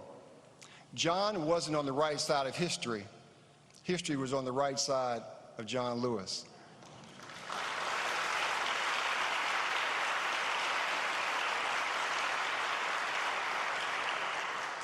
And in his spare time, he introduced the legislation to create the African American History Museum. And he fought the bigots in Congress for 15 years until he triumphed yet again against insurmountable odds. One of his proudest moments was standing at the dedication of that monumental structure 4 years ago. And for those who wondered if perhaps his time had passed, with his body ravaged with cancer, so frail and fragile that he yielded to a cane in what he surely knew would be his last public appearance, he summoned the strength to walk to the middle of Black Lives Plaza in Washington, D.C., to express his solidarity and support for the young protesters who have begun to change America, as John Lewis did as a young man.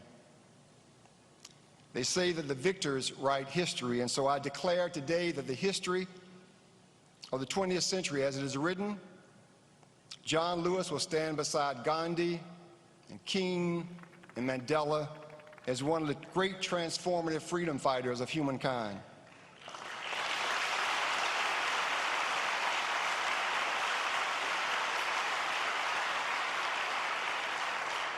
And while the nation mourns a great leader, I will miss a dear, loving, and loyal friend who allowed me the extraordinary privilege to walk along beside a living saint, St. Louis. In the last days of his life, when we both knew that death was imminent, I desperately wanted to tell John about how much he had meant to me and to the country. But in a solemn moment, he pulled me closer and he whispered, "Everyone has to vote in November. It is the most important election ever."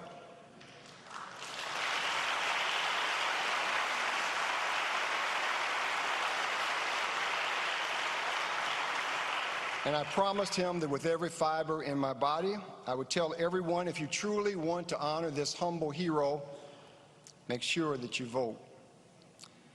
1 Corinthians tells us when faith, hope, and love remain, the greatest of these is love. John Lewis was love. Good night, sweet prince, and may flights of angels carry thee to thy rest. Thank you.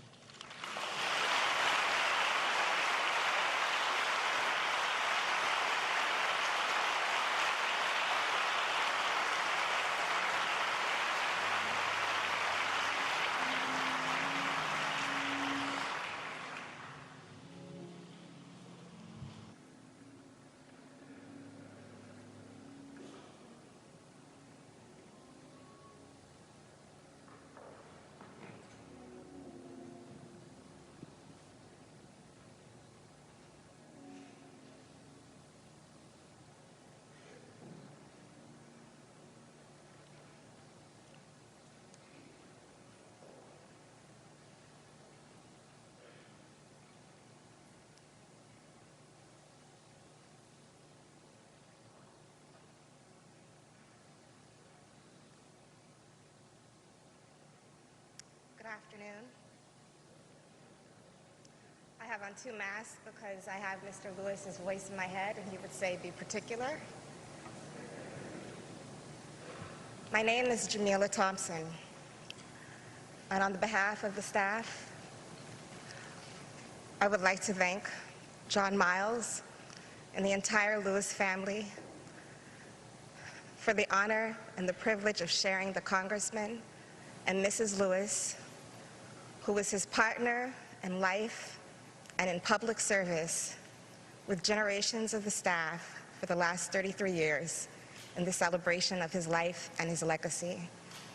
The Congressman would want me to tell you, as I look at you today in his favorite color, that you look good, you look fresh, you look clean, you look beautiful. Thank you. We are honored to serve you, and we were honored to serve him.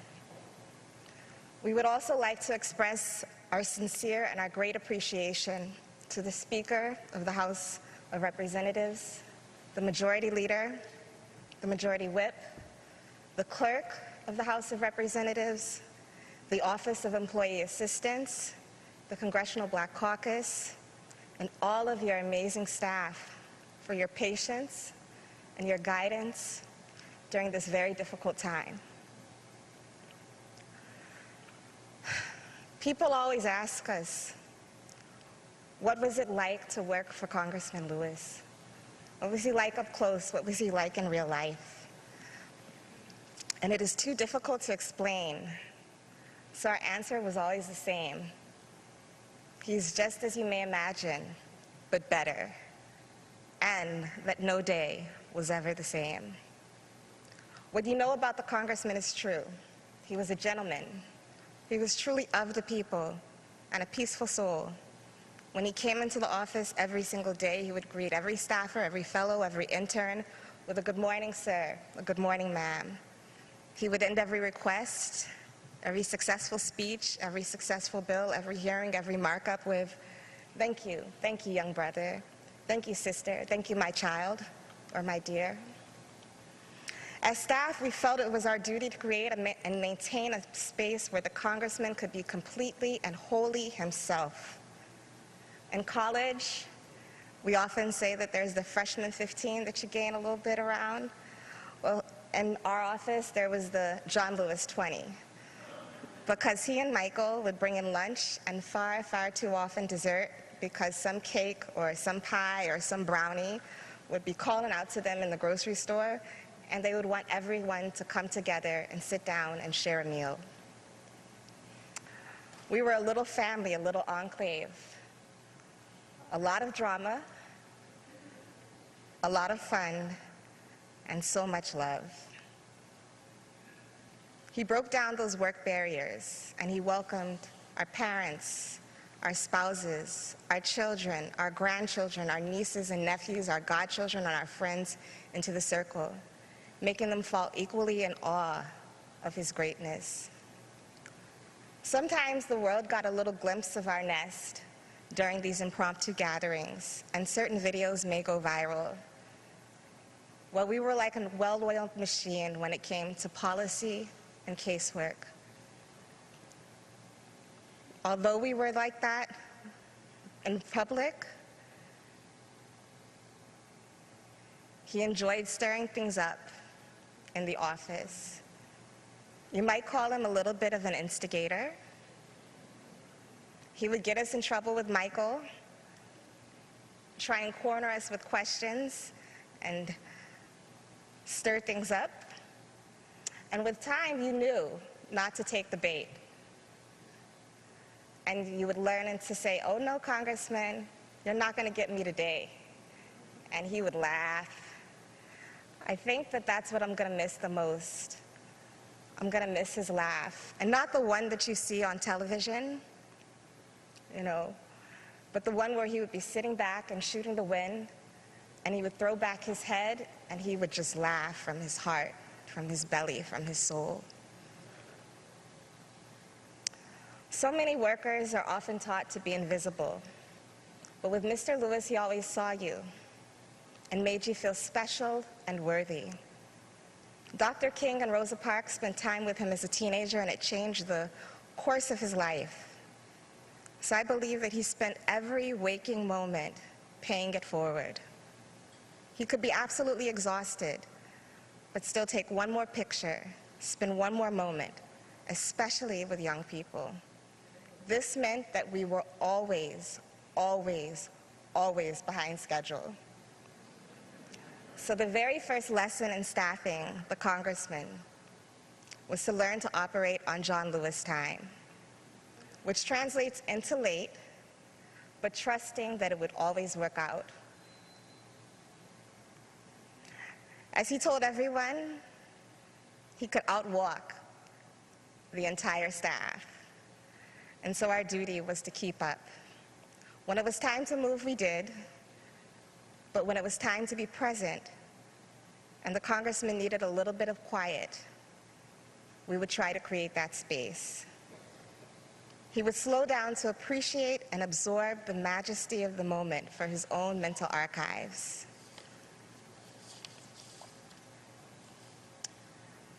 Just as we tried to preserve the sanctity of his space, he allowed us to be our true and authentic selves, just the very best version. He found staff who were unique, and I think represented either a little bit of his personality or what he needed to complement it. We made our ways to Mr. Lewis through very random paths, coincidences, some strategies or others, and for believers, through divine intervention. He didn't hire based on a resume, but your energy, your being, your essence, your passion, and your potential.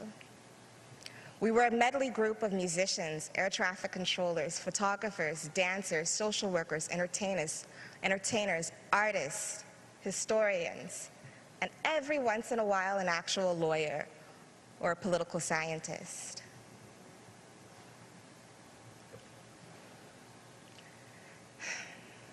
He got all into our business.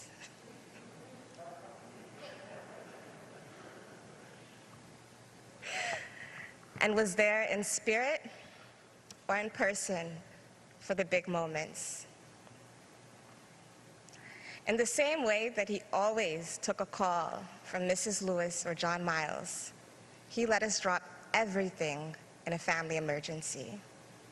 And generations of children have fond memories of hanging out in his office as their parents worked nearby. He let us be ourselves, especially when it came to civic participation. He let us organize, protest, testify, and always, always, always vote. We tried to absorb his energy and his lessons. To my knowledge, 3 staff served him for over 20 years. Ruth Berg, Tueri Butler, and first cousin, Michael Collins.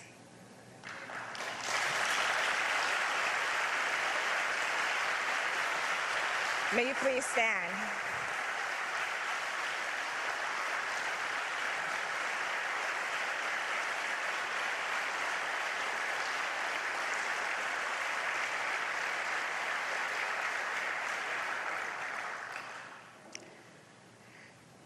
And there's a whole generation of staff who are right behind them at 19, at 15, at 17, at 12, at 10 years, at 14 years.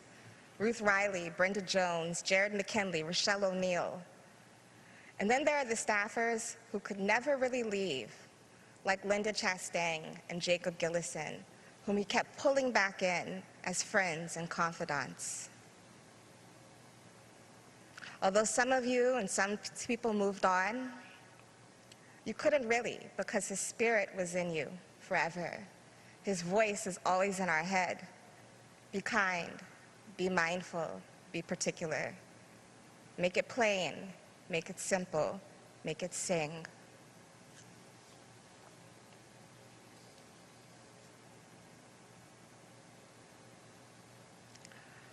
Working for him was a little bit of a nightmare sometimes. Because no matter how hard we worked, he always worked harder. Every single day he woke up at the crack of dawn, watched the news, and read the newspapers. His memory was like a living encyclopedia, which means he forgot nothing and could pull something back from 10 years ago because he knew it was the same staff and we were still there.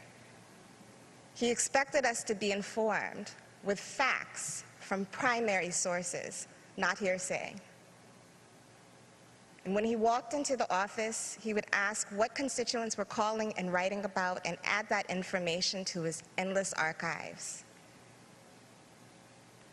You learned the hard way, or the subtle way, because he was not direct, that when he asked you a question, he usually knew the answer, but wanted to see whether or not you could represent him and his constituents. When preparing for a big vote or a big speech, he would drop a subtle hint. Have you read this poem, this speech, a book, some scripture? Do you remember this painting? And then he would say, let's come back and talk about it later on. This little hint would prepare you for the aftermath of those executive sessions that he had with himself. And after those sessions, we would learn how and in which direction the Spirit moved him. And then we would have our marching orders. He would take the essence of a complicated policy and make it accessible and real to the people. The congressman loved serving on the Ways and Means Committee. He always showed up, and he hated to miss votes on the floor.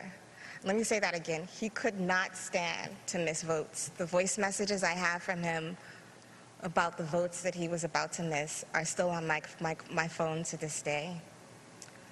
This is the reason why we are so thankful that Congressman Kildee and his staff were willing to serve and to help us cast his ballots during this pandemic and to serve as his proxy. The congressman would walk the halls or sit in committee or sit in the office, and he loved the beauty of the House of Representatives. He loved its closeness to the people and the complicated reflection of the status of our nation. Every visitor to our office received a full dose of Southern hospitality, the offer of a Georgia Coke, some peanuts, a brief tour of his office, and some time on our beloved balcony with its stunning view of the U.S. Capitol. While he loved this country and all its people, the record should be clear on his immense pride in representing Georgia's 5th Congressional District. He was so proud to represent Metro Atlanta and all of its cities, all of its counties, and all of its people.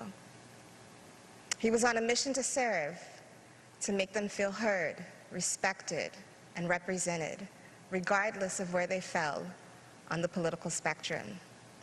The constituents were our compass, and Congressman Lewis worked around the clock to find solutions to their challenges.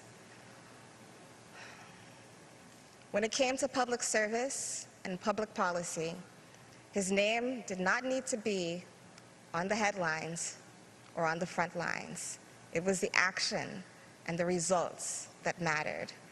Not every problem needs a bill. And he could always find compromise without compromising his values or his principles when the challenge presented itself. He played the long game, and he knew every trick in the book. And he expected the staff to fight in a nonviolent manner for the people. When constituents were concerned about the rights of Soviet Jewry, he took action. When faced with inequality in health services, he advanced technical changes to reduce the cost and increase services to life-saving care, especially for the issues that affected communities of color, like kidney disease and COPD. When workers faced pensions issues, he found ways to give them security. When families were separated by immigration policies, he worked around the clock to reunite them. When people couldn't get their Social Security checks, he fought, and sometimes for years, to make that happen. When taxpayers and workers struggled with an outdated bureaucracy of the IRS, he worked to modernize the entire agency. When he heard from frustrated veterans, he fought for their respect, their earned benefits, and their care. When he saw an alarming increase in abusive relationships, he developed strategies to stop the cycle before it began. When some tried to eliminate the U.S. Institute of Peace, he found a way and built a coalition to keep that building and the prospect and the hope of peace still alive. When he was worried about the state of our globe for generations yet unborn, he introduced the Environmental Justice Act. When looking at the rights of marginalized communities around the world, he worked to diversify the face of our diplomacy and insert empathy and standards to our global policies. And when people complained about immovable lines to vote, he co-wrote the Voter Empowerment Act. The list is too long to recognize his legislative and policy successes and the impact that he has on people across the nation and around the world. So I ask you, as we sit in this historic space, and as you drive through Metro Atlanta and you feel and you see the greatness of his legacy, historic preservation and civic education, I ask that you hold that in your heart and your soul and your spirit. He felt that we needed to know and study our history to make sure that we never repeated it. He was both human and divine. It is so difficult to explain the magnitude, the genius, the gentle grace of this man. I would ask at this moment for the staff to take a stand, please, so that you can see and know just a sample of who we are.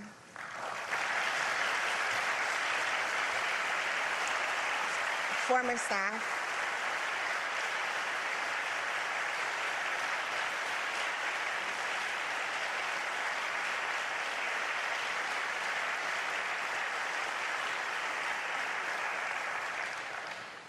Thank you. A few years ago, we had a reunion, and we realized that there aren't that many staff. We have a lot of interns and a lot of fellows, but the congressman held us close. I don't think that there are many offices where you have the opportunity to hold your boss's hand and to adjust his tie and to tell every person that you love them. He created this space. He created this family. As a staff, we are heartbroken. We are lost. But we know that the work continues. The fight remains. And we must not get lost in the sea of despair. So if asked how you may honor the congressman, I will echo the words of the greats who stood here before. You can make sure that his work, his sacrifice, his message lives on, and that there are actions that every person can do regardless of their age or their station in life. Be kind, be mindful, recognize the dignity and the worth of every human being. Be the best version of yourself. Be informed, stay engaged, even though the work is hard. And if you are of age and eligible, for the love of God, please vote. Thank you.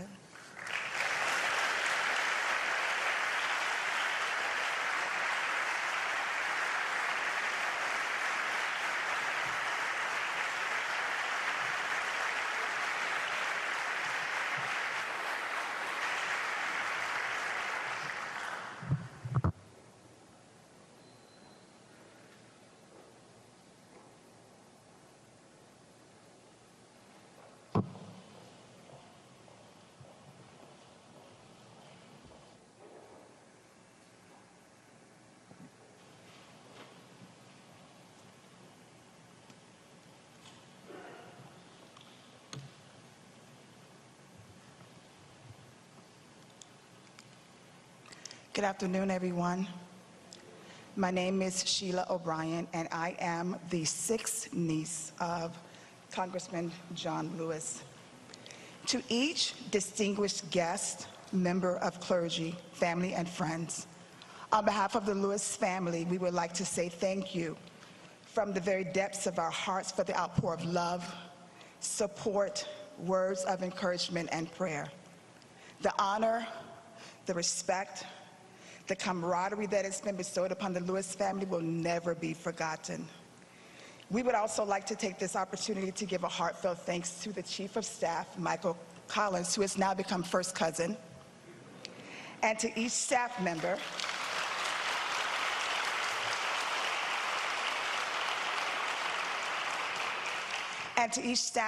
that has worked tirelessly with and for Congressman Lewis, especially during this time. Words are not enough to express how grateful we are for all that you have done, especially for our cousin John Miles. I am here today to pay tribute to a man that was larger than life. To the world, he is known as the Honorable Congressman John Lewis. But to his siblings, he is affectionately known as Robert. And to his many nieces and nephews, he is known as Uncle Robert. So if you would permit me to just call him Uncle Robert right now, I'd be grateful. Uncle Robert loved his family, and we, as you can tell, loved him. He was the son to our grandparents, Eddie Lewis, who we called Granddaddy Buddy, and Willie Mae Lewis, who we called Ma. He was the husband to one wife, our Aunt Lillian, the father to one son, our cousin John Miles, and the brother to a lot of siblings. Too many to name right now, we don't have time. While we knew how important he and his work was to the world, when we were with him, we saw Uncle Robert. We saw the man that enjoyed spending time with his family, reminiscing about days gone by, catching up on family dynamics, enjoying a good meal, sharing laughter and love. We, like the world, knew the John Robert Lewis that personified hope, courage, bravery, and sheer humanitarianism. As we all know, before he was chosen to Congress, yes, I say chosen, because the Word of God tells me that many are called, but few are chosen. His first call was to that of the civil rights movement. For the last 60 years, as a non-violent civil rights activist, he was the voice for those that couldn't speak, the feet for those that couldn't walk, and the champion of injustice for those that couldn't fight. He, along with many other civil rights icons, became the change agents that the world so desperately needed. As a member of Congress, he was known as the conscience of Congress. For over 30 years, he stood in solidarity with the 5th Congressional District of Georgia. He has been recognized, revered, and held to the highest esteem for the work he's done to build a better community. He broke barriers. He tore down walls. He defied stereotypes and refused to be moved from his stance on injustice, liberty, and freedom. He made time for everyone and was always picture ready. He did not miss an opportunity for a photo op or to just take a few moments to talk to his constituents or to those that revered him. His love was contagious, and it could be felt each time you were in his presence. Over the last several days, listening to the numerous accomplishments, some of which he labored for years over, it is evident why his life is being celebrated at this magnitude. He truly made an impact, not just on America, but on the world. So today we celebrate the life of Congressman John Lewis, our Uncle Robert, the man who labored, the man who talked, the man who walked, fought, knelt, sat, held hands with both blacks and whites, bled, lifted his voice, bent his knees, and was willing to give up his life for a righteous cause. Let's continue this celebration of life by taking up the baton that he has now laid down and endeavor to get into trouble, good trouble, necessary trouble. Let's not give up. Let's not give in. Let's never give out. Let's keep the faith, keep our eyes on the prize. Rest in power, Uncle Robert. May your legacy live on and never die. We believe you have heard the words from our Heavenly Father. Well done, thou good and faithful servant. Well done. And I say to all of us, weeping may endure for a night, but joy comes in the morning. Guess what? It's morning time.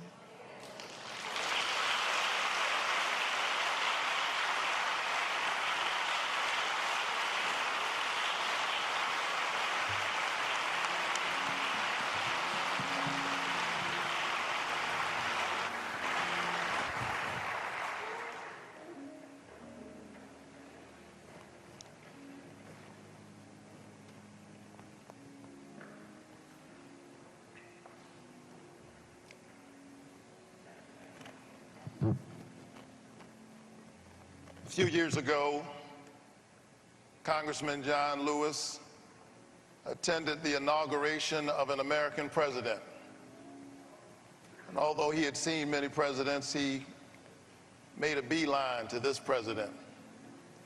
and asked him to sign his program. He signed the program in this way: because of you, John, it's my esteemed honor to welcome back to the Ebenezer pulpit the 44th President of the United States of America, Barack Obama. But before he comes, Jennifer Holliday will come once again. Take my hand, precious Lord. Lead me on.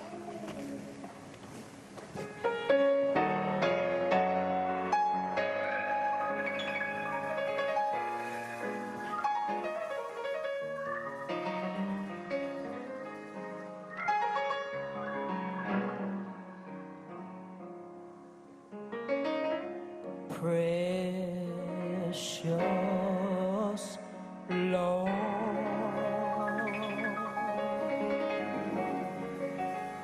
take my hand, lead me on, let me stand. I am tired, I am weak, I am worn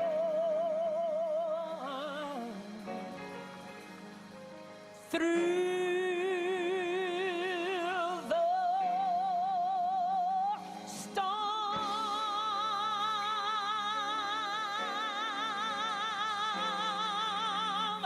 through the night. Lead me on to the light. Take my hand, precious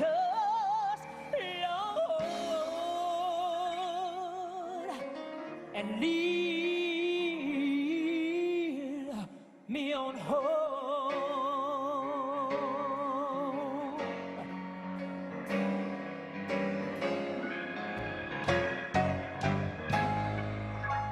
When my way grows drear, precious Lord, linger near. When my life is almost gone,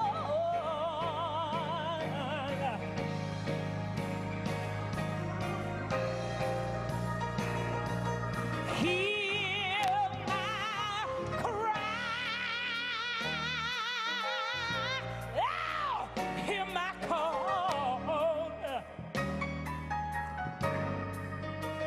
Hold my hand, Lord, and lest I fall. Take my hand, precious Lord, and lead me home.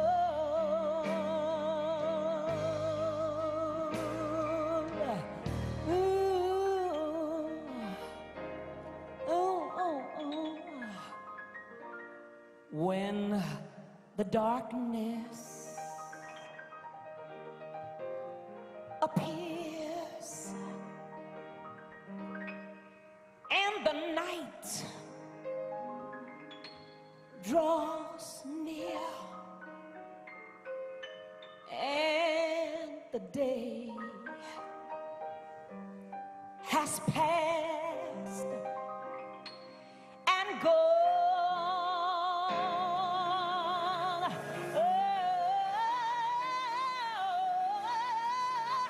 At the river,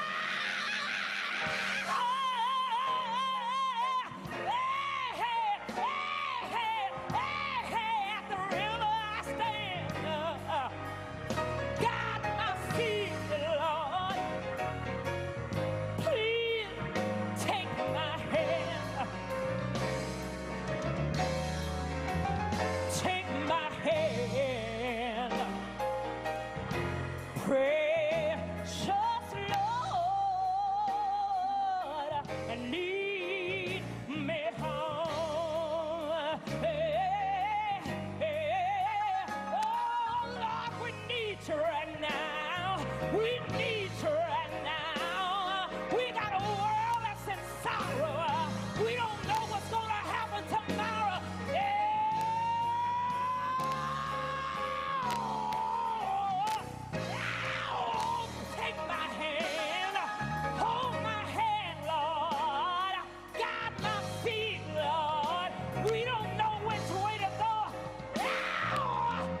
James wrote to the believers, "Consider it pure joy, my brothers and sisters, whenever you face trials of many kinds, because you know that the testing of your faith produces perseverance. Let perseverance finish its work, so that you may be mature and complete, lacking nothing." It is a great honor to be back in Ebenezer Baptist Church, in the pulpit of its greatest pastor, Dr. Martin Luther King Jr., to pay my respects to perhaps his finest disciple, an American whose faith was tested again and again to produce a man of pure joy and unbreakable perseverance, John Robert Lewis. To those who have spoken, to Presidents Bush and Clinton, Madam Speaker, Reverend Warnock, Reverend King, John's family, friends, his beloved staff, Mayor Bottoms, I've come here today because I, like so many Americans, owe a great debt to John Lewis and his forceful vision of freedom. You know, this country is a constant work in progress. We're born with instructions to form a more perfect union. Explicit in those words is the idea that we're imperfect, that what gives each new generation purpose is to take up the unfinished work of the last and carry it further than any might have thought possible.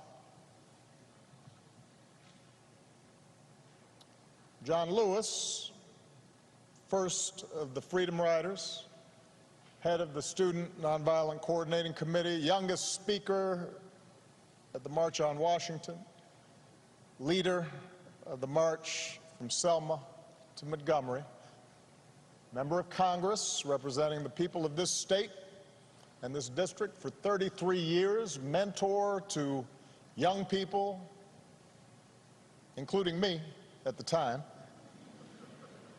until his final day on this earth. He not only embraced that responsibility, but he made it his life's work,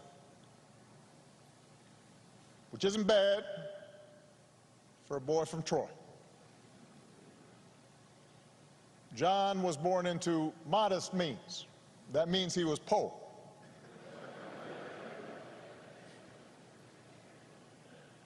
In the heart of the Jim Crow South, to parents who picked somebody else's cotton. Apparently, he didn't take to farm work. On days when he was supposed to help his brothers and sisters with their labor, he'd hide under the porch and make a break for the school bus when it showed up. His mother, Willie Mae Lewis, nurtured that curiosity in this shy, serious child. Once you learn something, she told her son, once you get something inside your head, no one can take it away from you. As a boy, John listened through the door after bedtime. His father's friends complained about the Klan. One Sunday as a teenager, he heard Dr. King preach on the radio. As a college student in Tennessee, he signed up for Jim Lawson's workshops on the tactic of nonviolent civil disobedience. John Lewis was getting something inside his head, an idea he couldn't shake, took hold of him, that nonviolent resistance and civil disobedience were the means to change laws, but also change hearts and change minds and change nations and change the world. So he helped organize the Nashville campaign in 1960. He and other young men and women sat at a segregated lunch counter, well-dressed, straight back, refusing to let a milkshake poured on their heads or a cigarette extinguished on their backs or a foot aimed at their ribs. Refused to let that dent their dignity and their sense of purpose.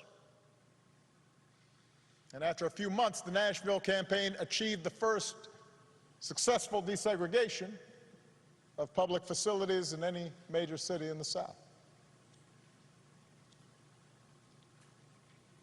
John got a taste of jail for the first, second, third, well, several times. But he also got a taste of victory, and it consumed him with righteous purpose. And he took the battle deeper into the South. And that same year, just weeks after the Supreme Court ruled that segregation of interstate bus facilities was unconstitutional, John and Bernard Lafayette bought 2 tickets, climbed aboard a Greyhound, sat up front, and refused to move. This was months before the first official freedom rides.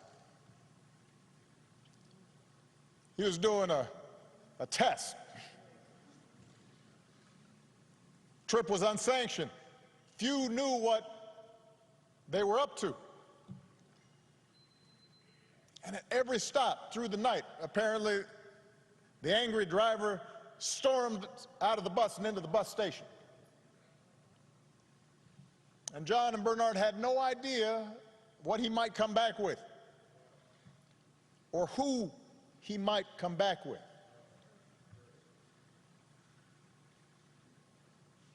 Nobody was there to protect them.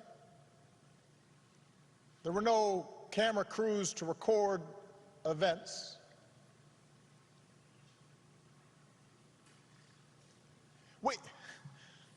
Sometimes, Rev, we read about this and we kind of take it for granted, or at least we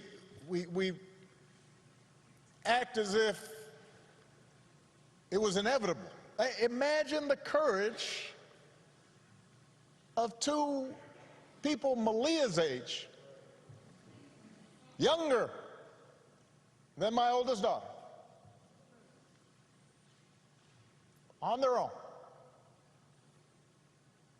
to challenge an entire infrastructure of oppression. John was only 20 years old, but he pushed all 20 of those years to the center of the table, betting everything, all of it, that his example could challenge centuries of convention and generations of brutal violence and countless daily indignities suffered by African Americans. Like John the Baptist preparing the way, like those Old Testament prophets speaking truth to kings. John Lewis did not hesitate, and he kept on getting on board buses and sitting at lunch counters, got his mugshot taken again and again, marched again and again on a mission to change America.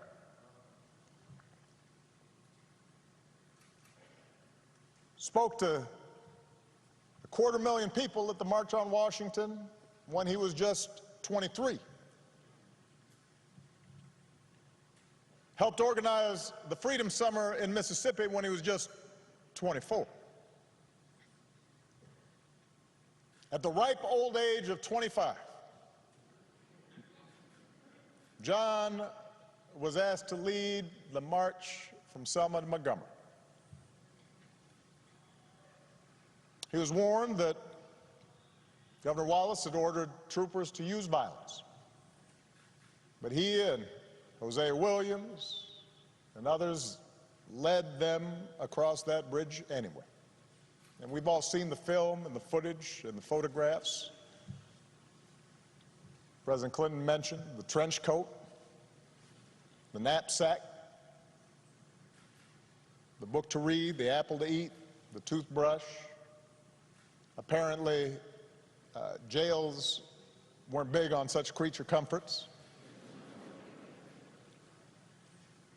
And you look at those pictures, and John looks so young, and he's small in stature, looking every bit that shy, serious child that his mother had raised, and yet he's full of purpose. God's put perseverance in it.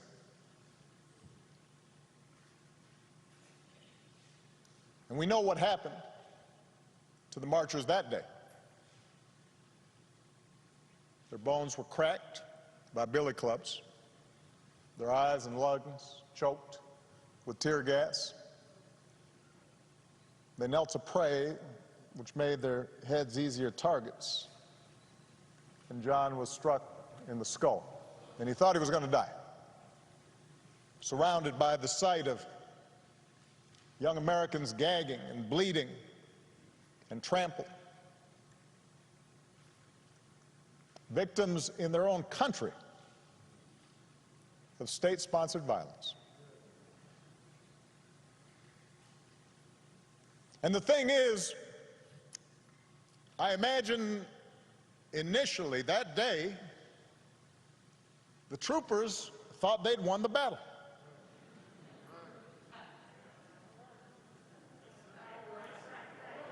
You can imagine the conversations they had afterwards. You can imagine them saying, yeah, we showed them. They figured they'd turn the protesters back over the bridge, that they'd preserved a system that denied the basic humanity of their fellow citizens. Except this time there were some cameras there. This time the world saw what happened, bore witness to black Americans who were asking for nothing more than to be treated like other Americans, who were not asking for special treatment, just equal treatment, promised to them a century before, and almost another century before that. And when John woke up and checked himself out of the hospital, he would make sure the world saw a movement that was, in the words of Scripture, hard-pressed on every side, but not crushed. Perplexed, but not in despair. Persecuted, but not abandoned. Struck down, but not destroyed.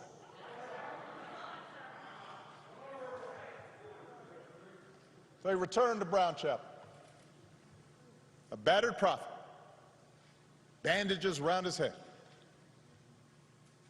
And he said, more marchers will come now. And the people came. and the troopers parted, and the marchers reached Montgomery, and their words reached the White House. And Lyndon Johnson, son of the South, said, "We shall overcome." And the Voting Rights Act was signed into law.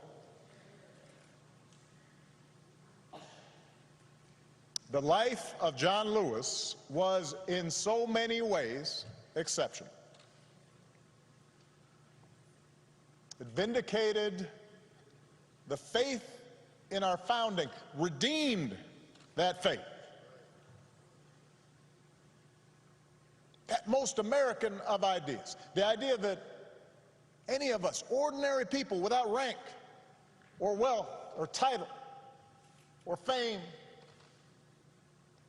can somehow point out the imperfections of this nation and come together and challenge the status quo and decide that it is in our power to remake this country that we love until it more closely aligns with our highest ideals.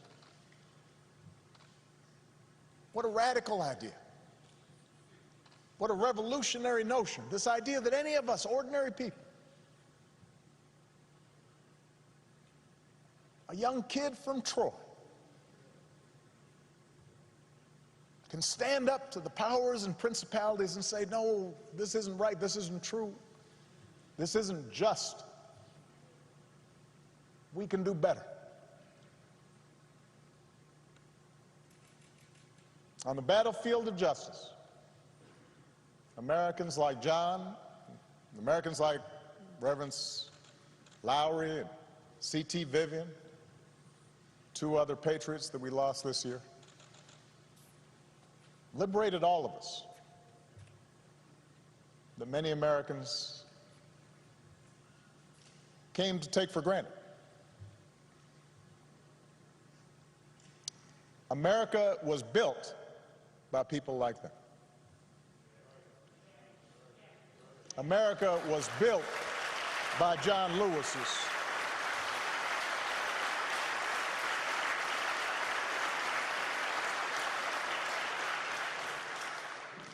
He, as much as anyone in our history, brought this country a little bit closer to our highest ideals. And someday, when we do finish that long journey towards freedom, when we do form a more perfect union, whether it's years from now or decades or even if it takes another 2 centuries, John Lewis will be a founding father of that fuller, fairer, better America.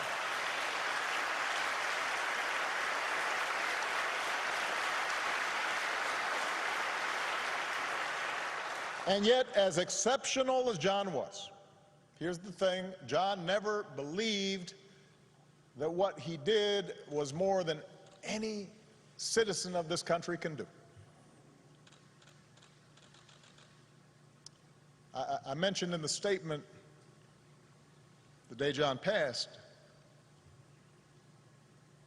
the thing about John was just how gentle and humble he was.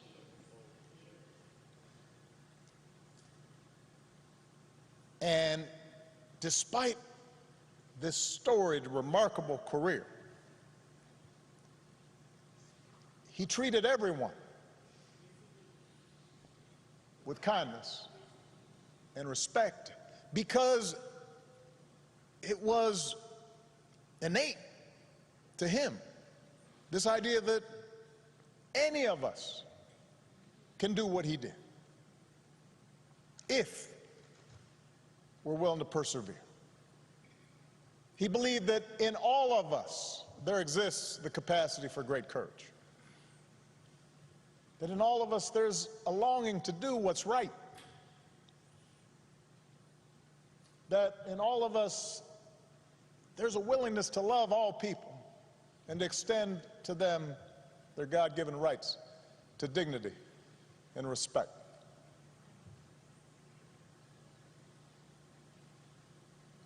So many of us lose that sense.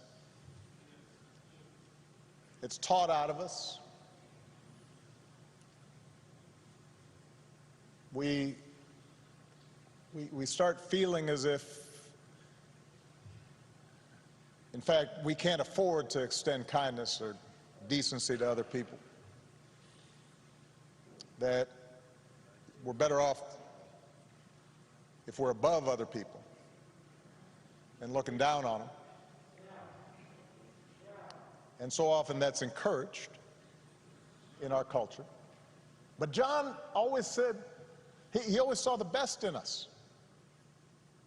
And he never gave up and never stopped speaking out because he saw the best in us. He believed in us even when we didn't believe in ourselves. And as a congressman, he didn't rest. He kept getting himself arrested. As an old man, he didn't sit out any fight. Sat in all night long on the floor of the United States Capitol. I know his staff was stressed.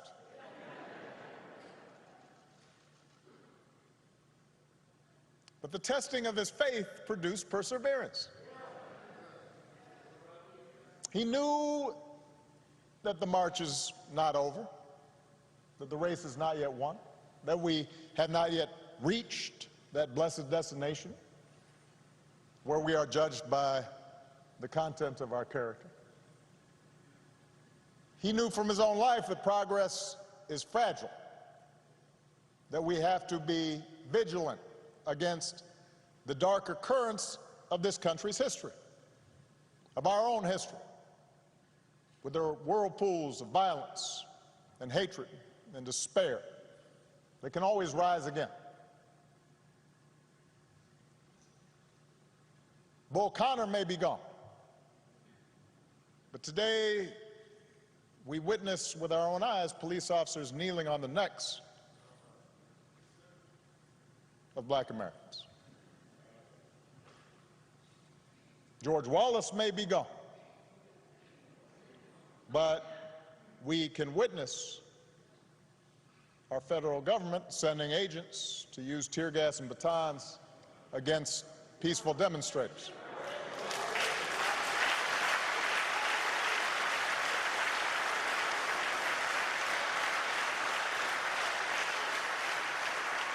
We may no longer have to guess the number of jelly beans in a jar in order to cast a ballot. But even as we sit here, there are those in power who are doing their darndest to discourage people from voting by closing polling locations and targeting minorities and students with restrictive ID laws and attacking our voting rights with surgical precision, even undermining the Postal Service in the run-up to an election that's going to be dependent on mail-in ballots so people don't get sick.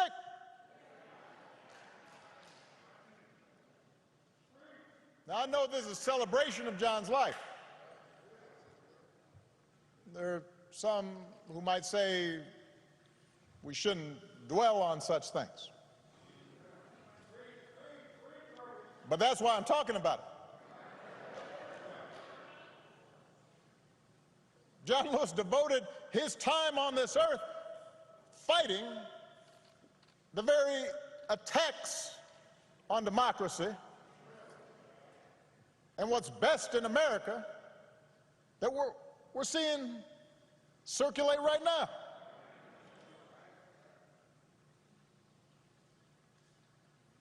He knew that every single one of us has a God-given power, and that the fate of this democracy depends on how we use it.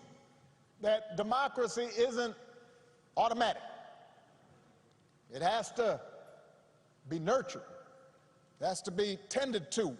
We have to work at it. It's hard.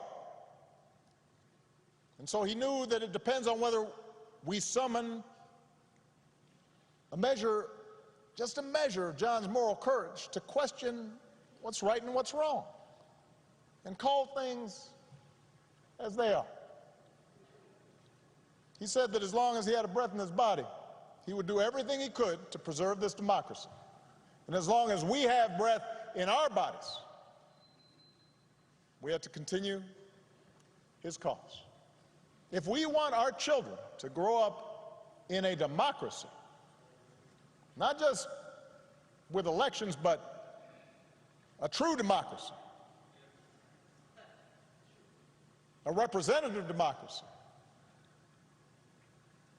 in a big-hearted, tolerant, vibrant, inclusive America of perpetual self-creation, then we're going to have to be more like John.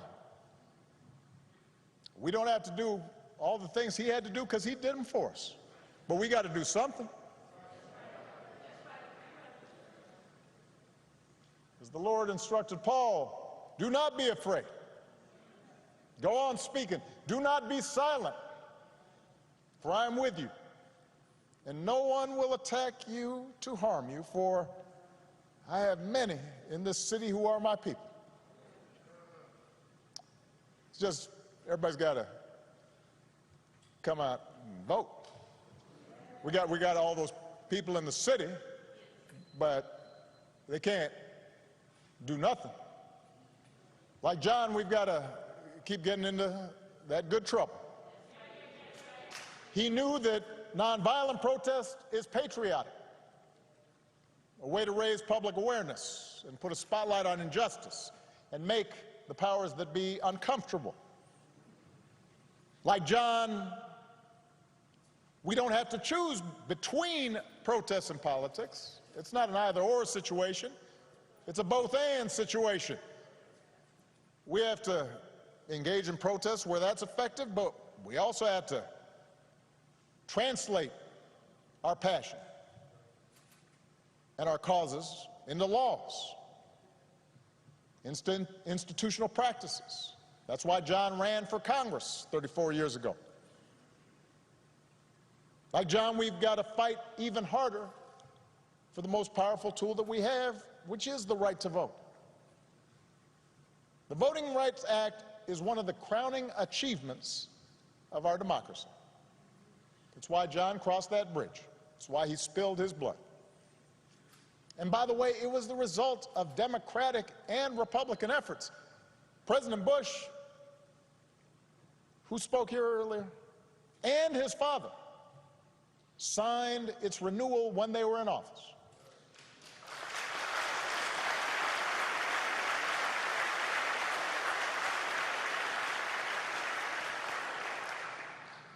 President Clinton didn't have to because it was the law when he arrived, so instead he made a law to make it easier for people to register to vote.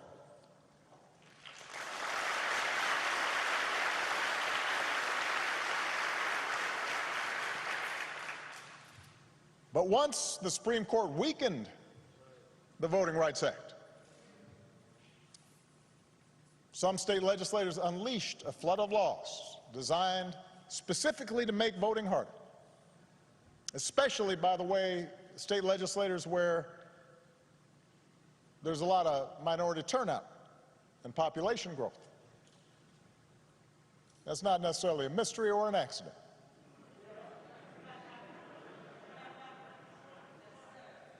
It was an attack on what John fought for. It was an attack on our democratic freedoms. And we should treat it as such. If politicians want to honor John, and I'm so grateful for the legacy and work of all the congressional leaders who are here, but there's a better way than a statement calling him a hero. You want to honor John? Let's honor him by revitalizing the law that he was willing to die for.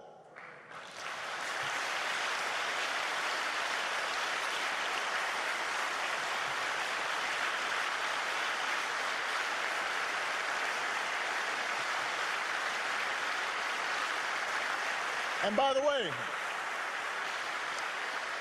naming it the John Lewis Voting Rights Act, that is a fine tribute. But John wouldn't want us to stop there. Just trying to get back to where we already were. Once we pass the John Lewis Voting Rights Act, we should keep marching to make it even better by making sure every American is automatically registered to vote, including former inmates who've earned their second chance. By adding polling places and expanding early voting and making Election Day a national holiday. So if you are somebody who's working in a factory, or you're a single mom who's got to go to her job and doesn't get time off, you can still cast your ballot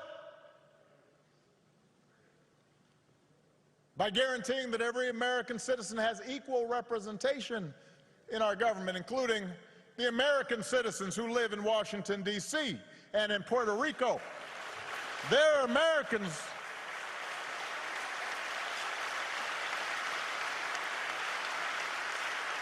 By ending some of the partisan gerrymandering so that all voters have the power to choose their politicians, not the other way around. And if all this takes eliminating the filibuster, another Jim Crow relic, in order to secure the God-given rights of every American, then that's what we should do. Now, even if we do all this, even if every bogus voter suppression law is struck off the books today, we've got to be honest with ourselves that too many of us choose not to exercise the franchise. Too many of our citizens believe their vote won't make a difference, or they buy into the cynicism that, by the way, is the central strategy of voter suppression, to make you discouraged, to stop believing in your own power.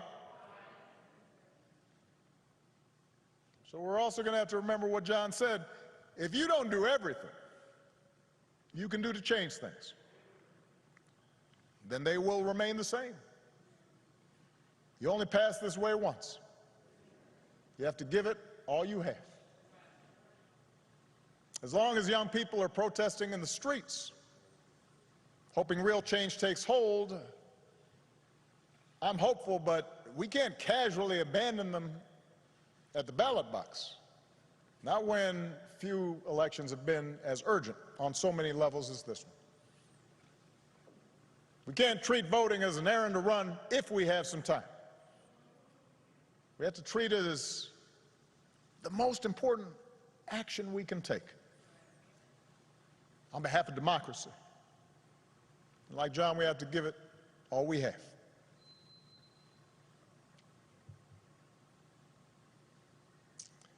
I was proud that John Lewis was a friend of mine. I met him when I was in law school. He came to speak. And I went up and I said, Mr. Lewis, you are one of my heroes.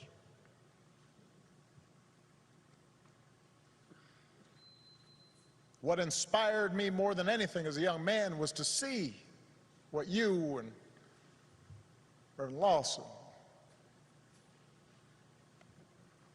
Bob Moses, and Diane Nash, and others did. And he got that kind of, aw shucks, thank you very much. Next time I saw him, I'd been elected to the United States Senate. And I told him, John, I'm here because of you.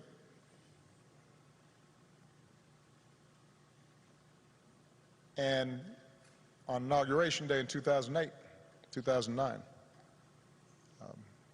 he was one of the first people I greeted and hugged on that stand. And I told him, this is your day too. He was a good and kind and gentle man. and he believed in us, even when we don't believe in ourselves. And it's fitting that the last time John and I shared a public forum was on Zoom.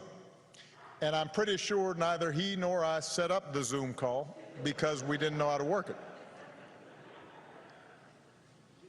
There's a virtual town hall with a gathering of young activists who had been helping to lead this summer's demonstrations in the wake of George Floyd's death.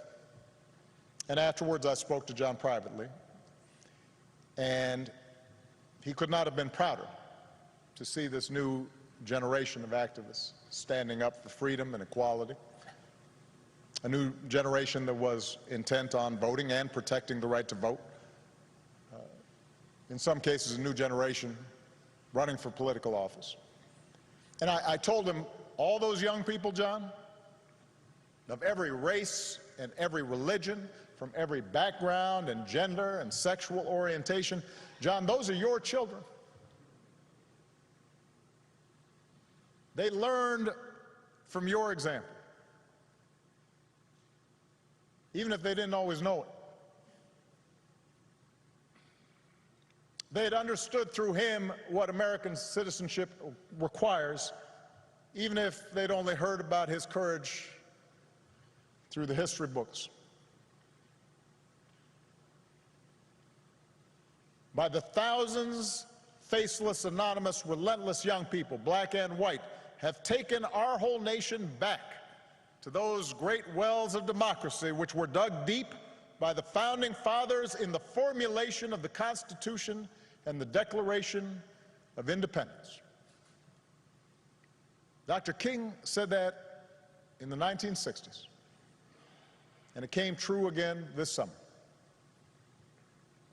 We see it outside our windows in big cities and rural towns, in men and women, young and old, straight Americans and LGBTQ Americans, blacks who long for equal treatment, and whites who can no longer accept freedom for themselves while witnessing the subjugation of their fellow Americans.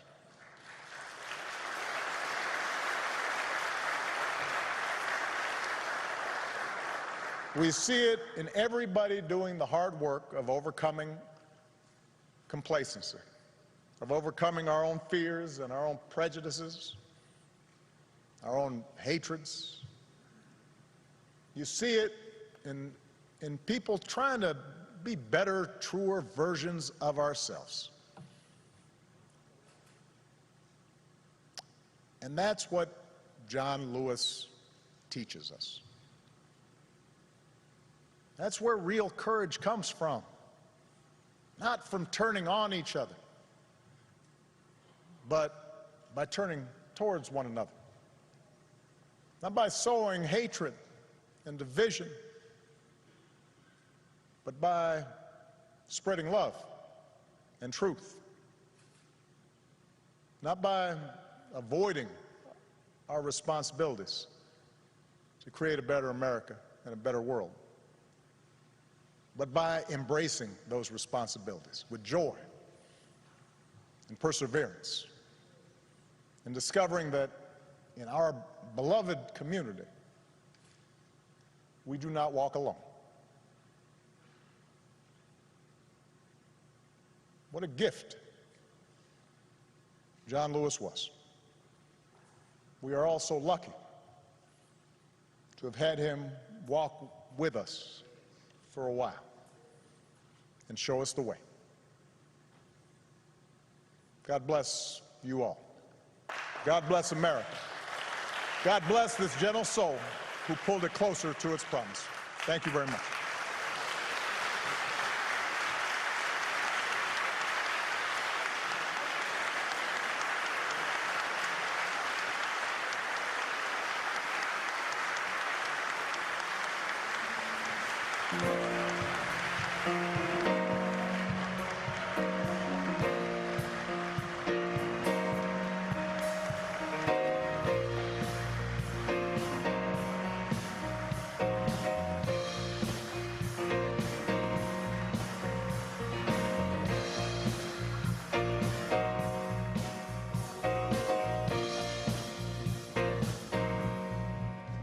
Thank you so much. We are honored to be here. I would like to thank Brother Michael Collins for about a week before Congressman passed, he had called Bibi, and so Bibi and I and our sister Cece, we had opportunity to sing to him.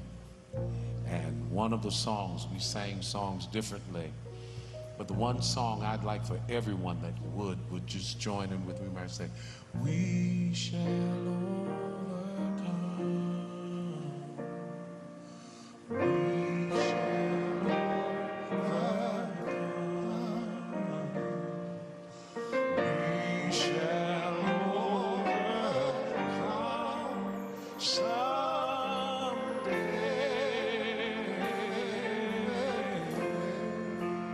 Oh, deep in my heart, I do believe we shall overcome someday. Upon hearing that, I heard that he opened his eyes, because that was the song that led and was the heart of those marches. My brother Bibi has written another song to the memory of Uncle Robert, as she called him, because he treated us all like family. And I hope you enjoy it.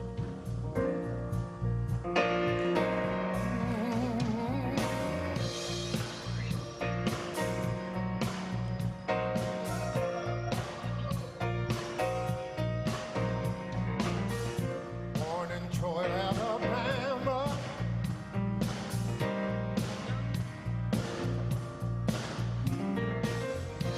Born in Troy, Alabama. To Eddie and Willa May. Sharecroppers working in the heat of the day. Yes, they were. He knew there was much more, so he asked the Lord to show. Yes, he did. All he achieved in his life, we already know. That he was there when you called in a hurry. Tell you the truth, don't you worry. He was willing to fight in the struggle, and he was willing to get in good trouble. Yes, he was. He was willing to get in good trouble.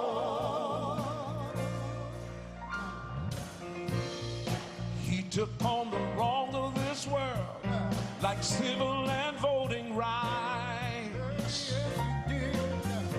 No matter the problems he faced, he kept his eyes on the prize.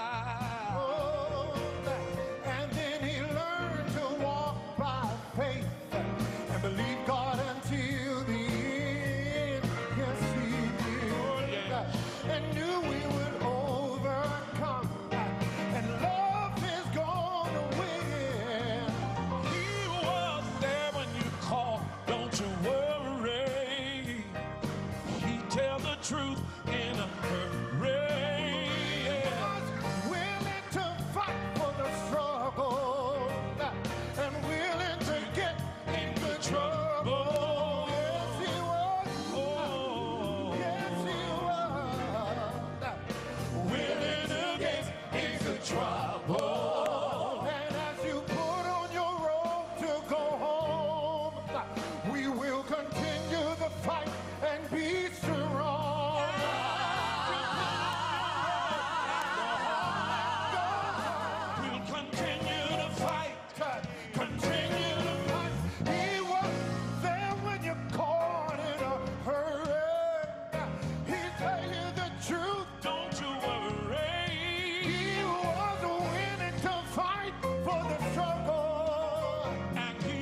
Let us pray.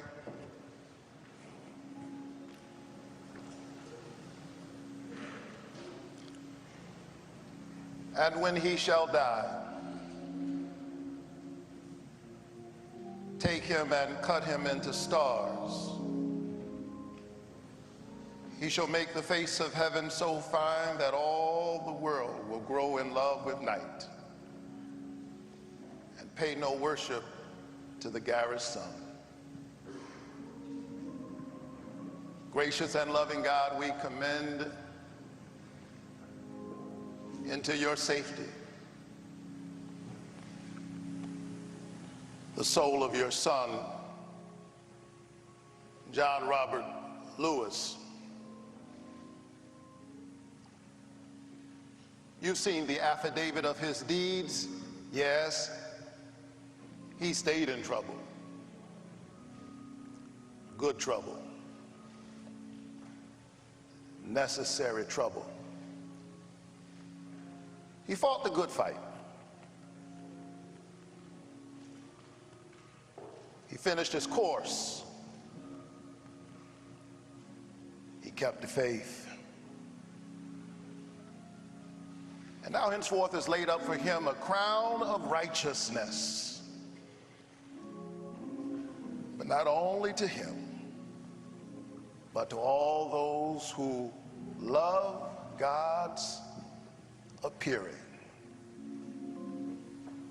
Now part of a great mighty cloud of witnesses is he. These are they who have gone through the great tribulation. They have washed their robes in the blood of the Lamb.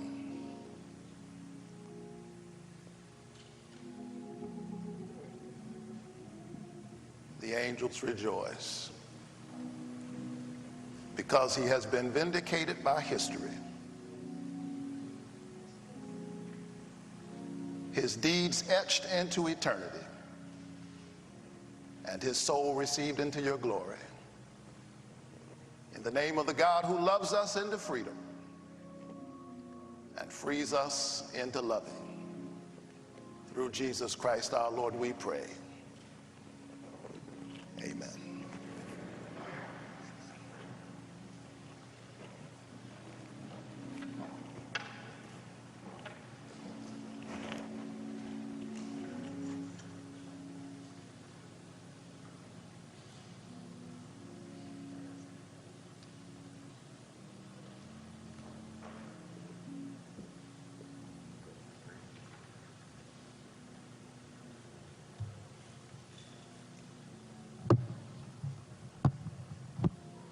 We pray that today was a memorable worship experience for all of you. Now, Pastor Warnock will greet the family along with Reverend Dr. Bernice King, and then we will follow the Department of Defense's instructions as they carry out our Representative Lewis.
Y'all stand.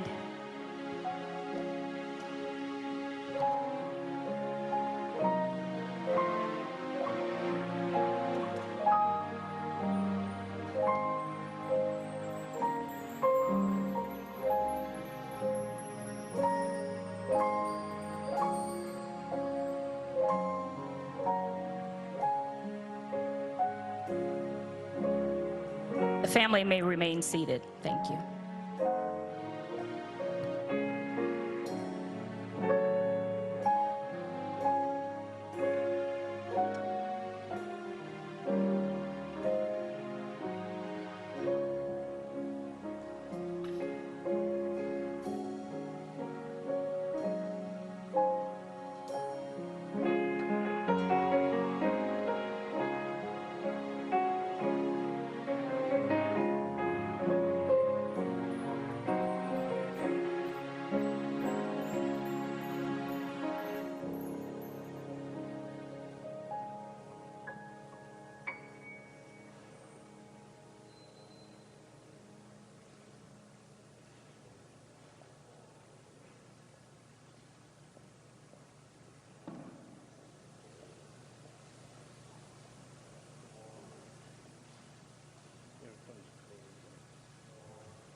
At this time, as we prepare to depart, we ask that the members of Congress, the extended family, and special invited guests join with us as we enjoy the viral video of our Honorable John Robert Lewis dancing to his favorite song by Pharrell Williams entitled Happy.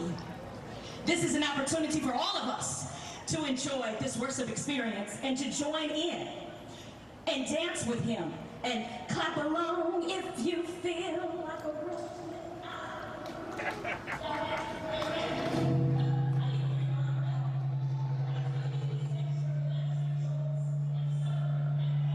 And that concludes the funeral service for Congressman John Lewis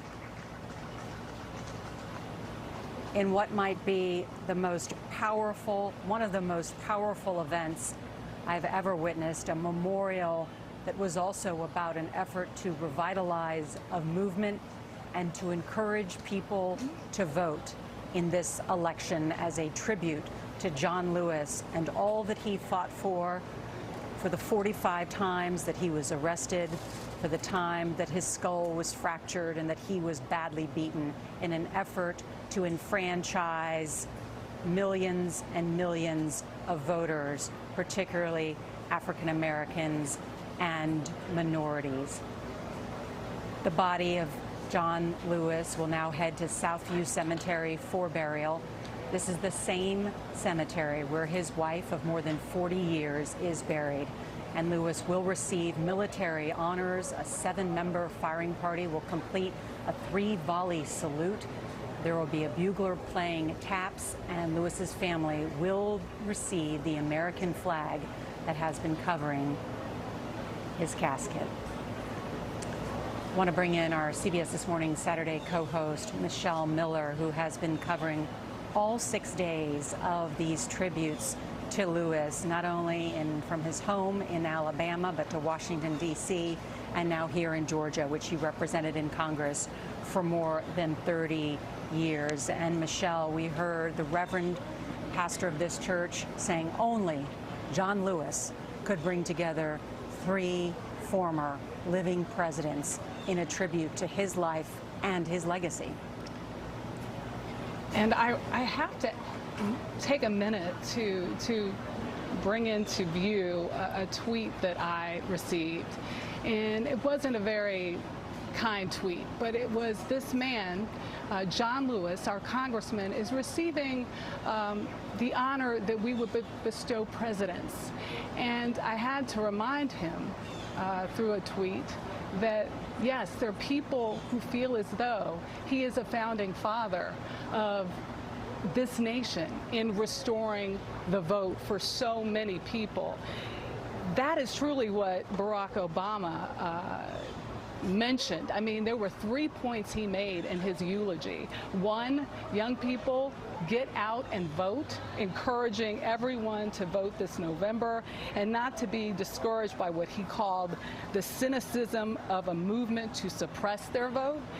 He also likened the protests of today with those of yesteryear in the 1960s, likening the Bull Connors, the Birmingham police chief who sicked dogs on protesters and hoses, fire hoses on them, and likening them to the officers who put their knee on the neck of George Floyd.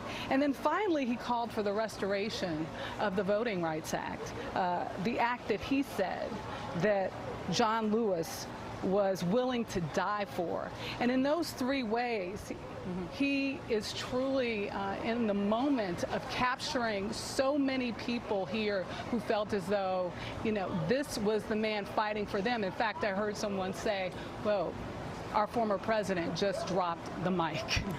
President Obama saying, we're born with instructions to form a more perfect union. And explicit in those words is the idea that we're imperfect. He said John Lewis was an American whose faith was tested again and again to produce a man of pure joy and unbreakable resilience. And as you mentioned, comparing him to a founding father in the effort to build a more perfect union. CBS News correspondent Mark Strassman has been here with us as well outside Ebenezer Baptist Church, where thousands gathered to watch the service for John Lewis. Mark? Nora, you mentioned the word powerful to describe the memorial service for Congressman Lewis, and that was certainly evident out here. Hundreds of people were out here standing, watching this big screen TV. There's a pandemic going on. There was rain in the forecast, and yet they all just wanted to be here. And by be here, I mean be here in this moment. They weren't looking down at their phones. They were looking up at the big screen TV and hanging on every word. I talked to one visitor from New York who was here who told me I couldn't imagine being anywhere else. A woman from Atlanta said, he sacrificed so much for me. Giving up a morning is the least I can sacrifice for him. And so now behind me, you see the hearse that's going to take him now to Southview Cemetery. I wanted to quickly touch on one other thing. This church was so important to Congressman Lewis. He was a parishioner here, but this neighborhood was also important to him. This is Atlanta's Old Fourth Ward. This area is known as Sweet Auburn, an historically black community here. Back in the 1920s and 30s and 40s, this was the center of black commerce. In the 50s and 60s, this was the soul of the movement. This is where Dr. King and all of his important advisors would gather to plan the marches, to plan the protests. And of course, John Lewis was very much a part of that. He drew strength from this neighborhood. He certainly relied on this neighborhood for some of the inspiration that he found in his life to carry on the fight that meant so much to him. And just as the same street, Auburn Avenue, was where the world came to say goodbye to Dr. King in 1968, it's now where the world has come to say goodbye to what President Obama referred to as Dr. King's most important disciple, and that's John Robert Lewis. Nora? I'm glad you made that point, Mark, and you heard President Obama tying, of course, Martin Luther King and reminding that, of course, that John Lewis was a protege of Martin Luther King Jr. I want to bring in Jamal Simmons, CBS News political analyst who worked on Capitol Hill with John Lewis. And Jamal, I was struck by Obama's eulogy, not only in tribute to John Lewis, but also a rising call to action, saying that our current electoral system is under attack by efforts to close polling stations, to undermine the Postal Service in the lead up to an election that will be largely a mail-in or absentee mail-in election. There was clearly, as I said earlier, this was a memorial, but it was also a call to a movement, Jamal. It was a call to a movement. And what's interesting watching Barack Obama, he doesn't take direct hits at President Trump, but he got pretty close to it today. He talked about those in power who are doing things against what John Lewis fought for. He talked about the federal government, which was sending in troops to use tear gas against peaceful protesters and batons. That's as close to a direct hit on Donald Trump as we've probably seen President Barack Obama give. I'm struck watching this. I went to Morehouse College, which is there in Atlanta, the alma mater of Dr. King, and so we got to see a lot of these civil rights leaders come through from time to time. Reverend Raphael Warnock, who was the pastor there, was a couple of years ahead of me in school. And I remember the first time I ever saw Bill Clinton was on Morehouse's campus during the Georgia primary in 1992. And you know who introduced him in the Martin Luther King Jr. Chapel was John Lewis. And so John Lewis has been a part of kind of the political life of Atlanta in a very significant way for a very long time. And there's one thing that Congressman Lewis said that I think is taking a moment now to think about. He said recently, for those young people who think nothing has changed, I want you to just take a walk in my shoes.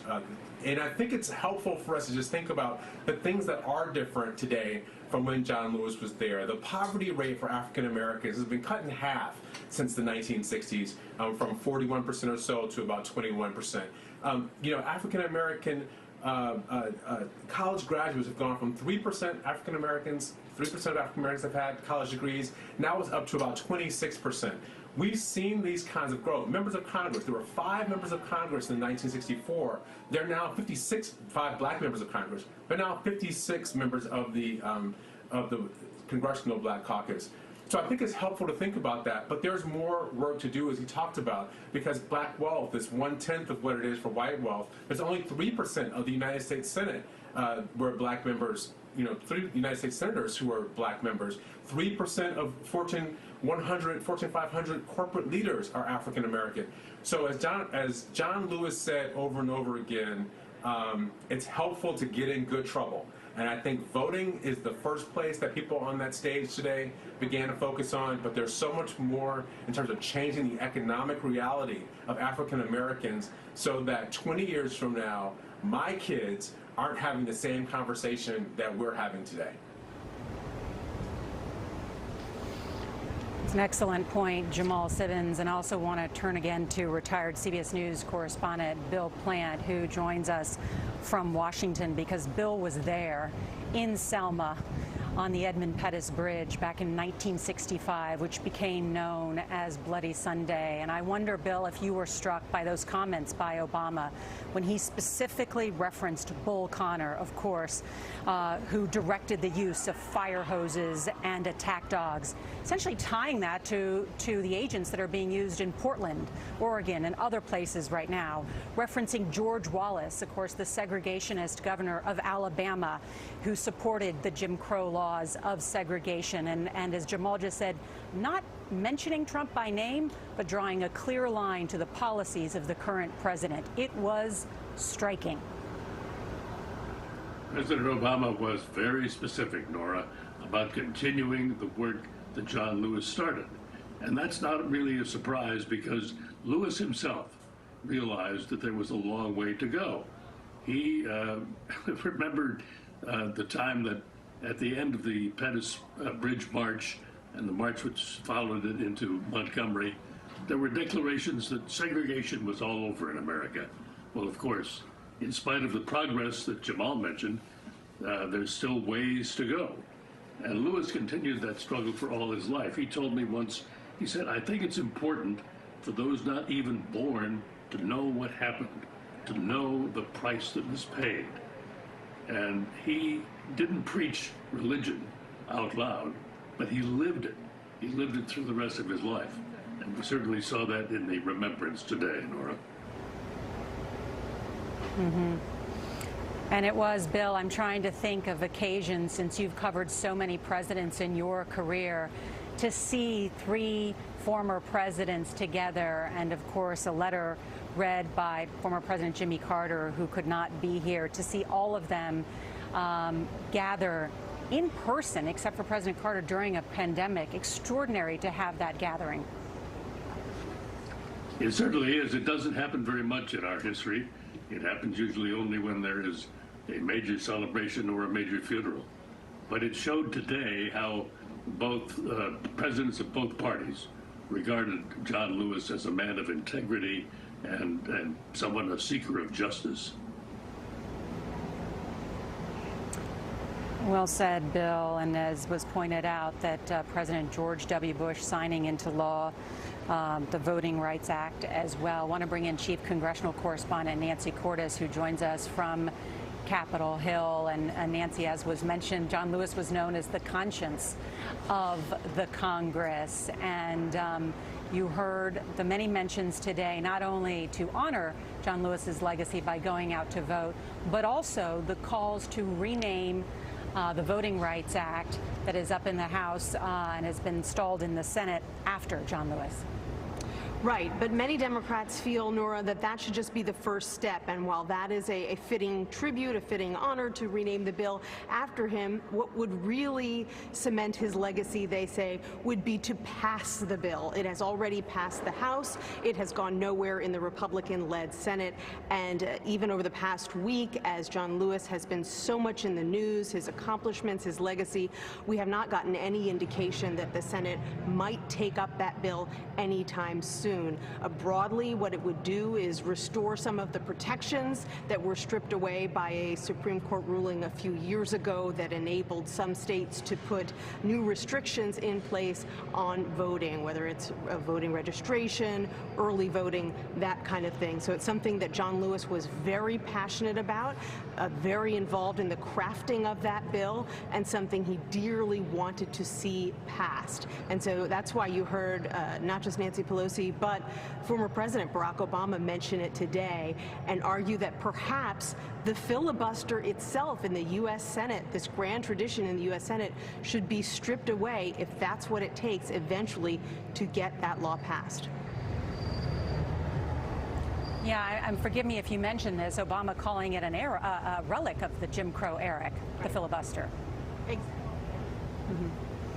Does in the Senate is it enables you to block legislation because you need to pass a 60-vote threshold. If you got rid of the filibuster, you could pass bills with 51 votes, a simple majority, which is great when you're in the majority, not so great when you're in the minority. It basically strips away a lot of your power, makes the Senate look a lot more like the House. And so that's why Democrats and Republicans alike have been afraid to touch it. They worry that it would change the character of the Senate, but you have a lot of people like the former president. This is not the first time he's made this argument that perhaps you need to do away with the filibuster in order to make progress.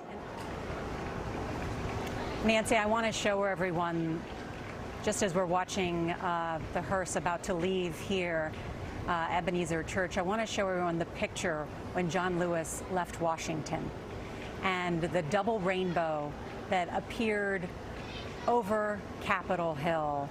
This incredible picture that Speaker Nancy Pelosi mentioned today, as if a moment had happened there, signaling John Lewis's goodbye. Nancy?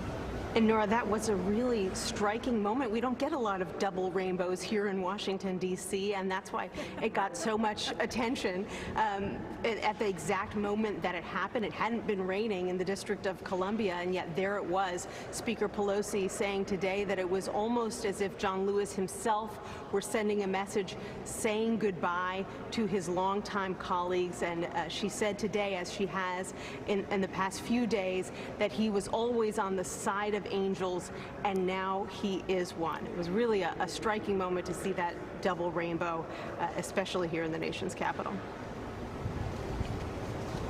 Nancy Cordes on Capitol Hill. I want to also bring in CBS News political correspondent Ed O'Keefe, who watched along with us. And Ed, this was one of the most powerful events I've ever witnessed, let alone a memorial and some of the speeches in tribute to not only John Lewis's incredible legacy, but also a walk back through American history, civil rights history, and the effort to enfranchise, and what President Obama said is now an effort to disenfranchise African American and minority votes. Yeah, it was a big day for the city of Atlanta, but underscoring what you and Nancy have just talked about there, I think it's very important that we call out the fact that the former president there, essentially laid the groundwork for his party to dismantle the filibuster in the Senate next year, should it get back control of that chamber, and not do so with the 60 votes you need for the so-called supermajority. He essentially just made it acceptable for Democrats to say they want to do that. It's controversial, but it's something that many believe needs to be done in order to get legislation like the Voting Rights Act passed. And I was reflecting today, Nora, on the fact that you and this funeral are in Georgia, a state that now is going to be a central battleground during this presidential election. Polling shows that Joe Biden very well might be able to take it back from Republicans.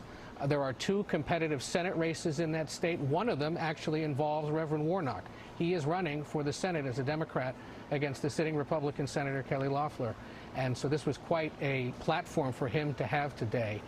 Lewis himself actually wrote in his memoir about how many back in the day believed in Atlanta that ministers should stay out of electoral politics and not necessarily campaign for office themselves, but should instead keep to the pulpit. Warnock, of a different generation, and is going to do it. And I am also struck by the fact that this great city of the South is paying tribute to a man who adopted it as his hometown. Remember, he's from Troy, Alabama, the boy from Troy. He moved to Atlanta because of his civil rights work with Dr. King, and wrote in his memoirs about how he spent most of the 1970s trying to convince people there to vote for him. He had encouraged his friends Andrew Young and Julian Bond, who later became rivals of him, to run for office. Young did, Bond didn't at the time. Lewis ran unsuccessfully for Congress in the late 1970s, falling short because he realized he wasn't enough of a name yet. Worked for Jimmy Carter and his administration, but had differences with the former president, and then ended up on the city council, and actually took a very unpopular stand by voting against building the Carter Center there in Atlanta where it was built, because he was concerned it was going to transform a neighborhood for the worst, and actually got calls from the former president asking him to support it, and he refused to do so, and he suffered politically for it. And then ran for Congress in 1986 against his former friend Julian Bond, who later ran the NAACP, of course, a civil rights activist and leader in his own regard. And he writes in his book how he said, "My beat-up blue Nikes gave out that first week of the election. I went through 2 more pairs before it was over, jogging from door to door, neighborhood after neighborhood." And he said, "I was literally running from dawn to dawn." He won that race in 1986 and served in Congress ever since, and today gets a fitting tribute from his adopted hometown.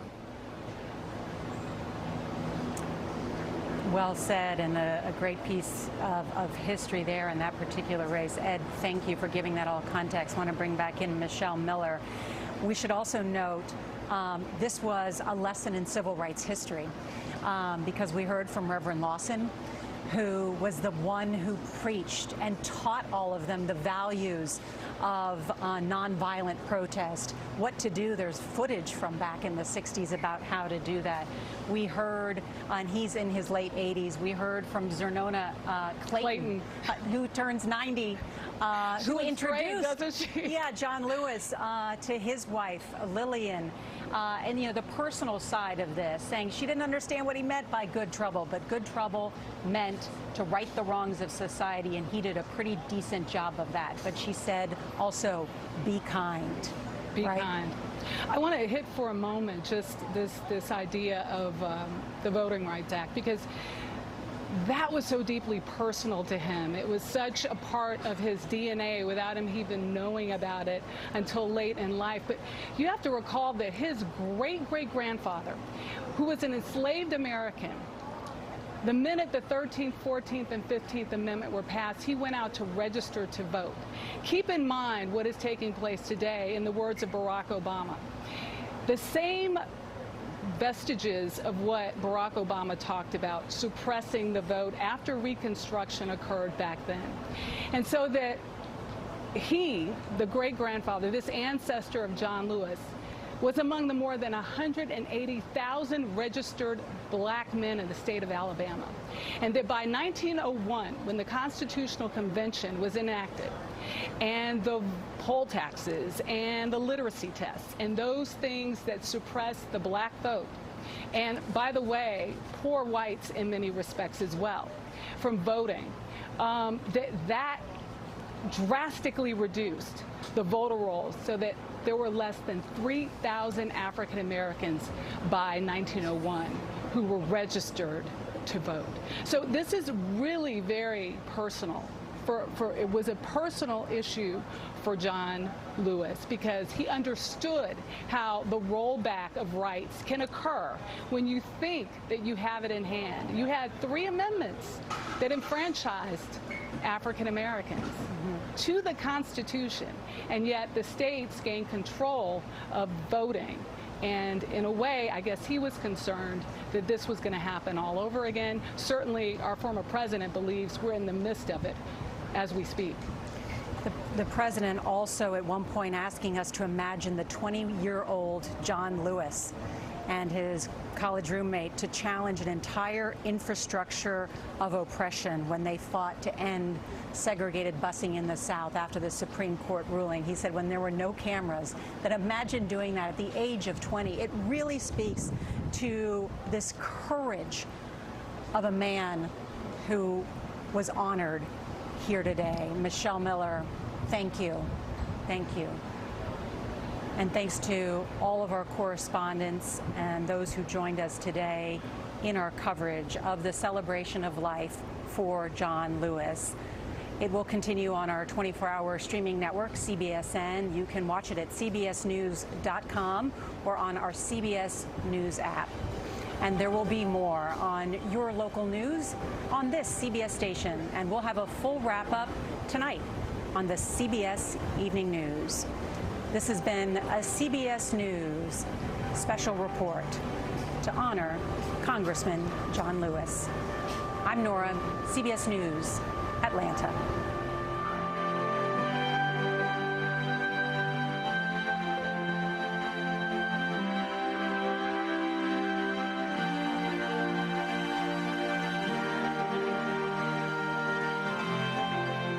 With Big Brother All-Stars, Wednesday on CBS. That would be awesome. It's my freaking deal. 20,000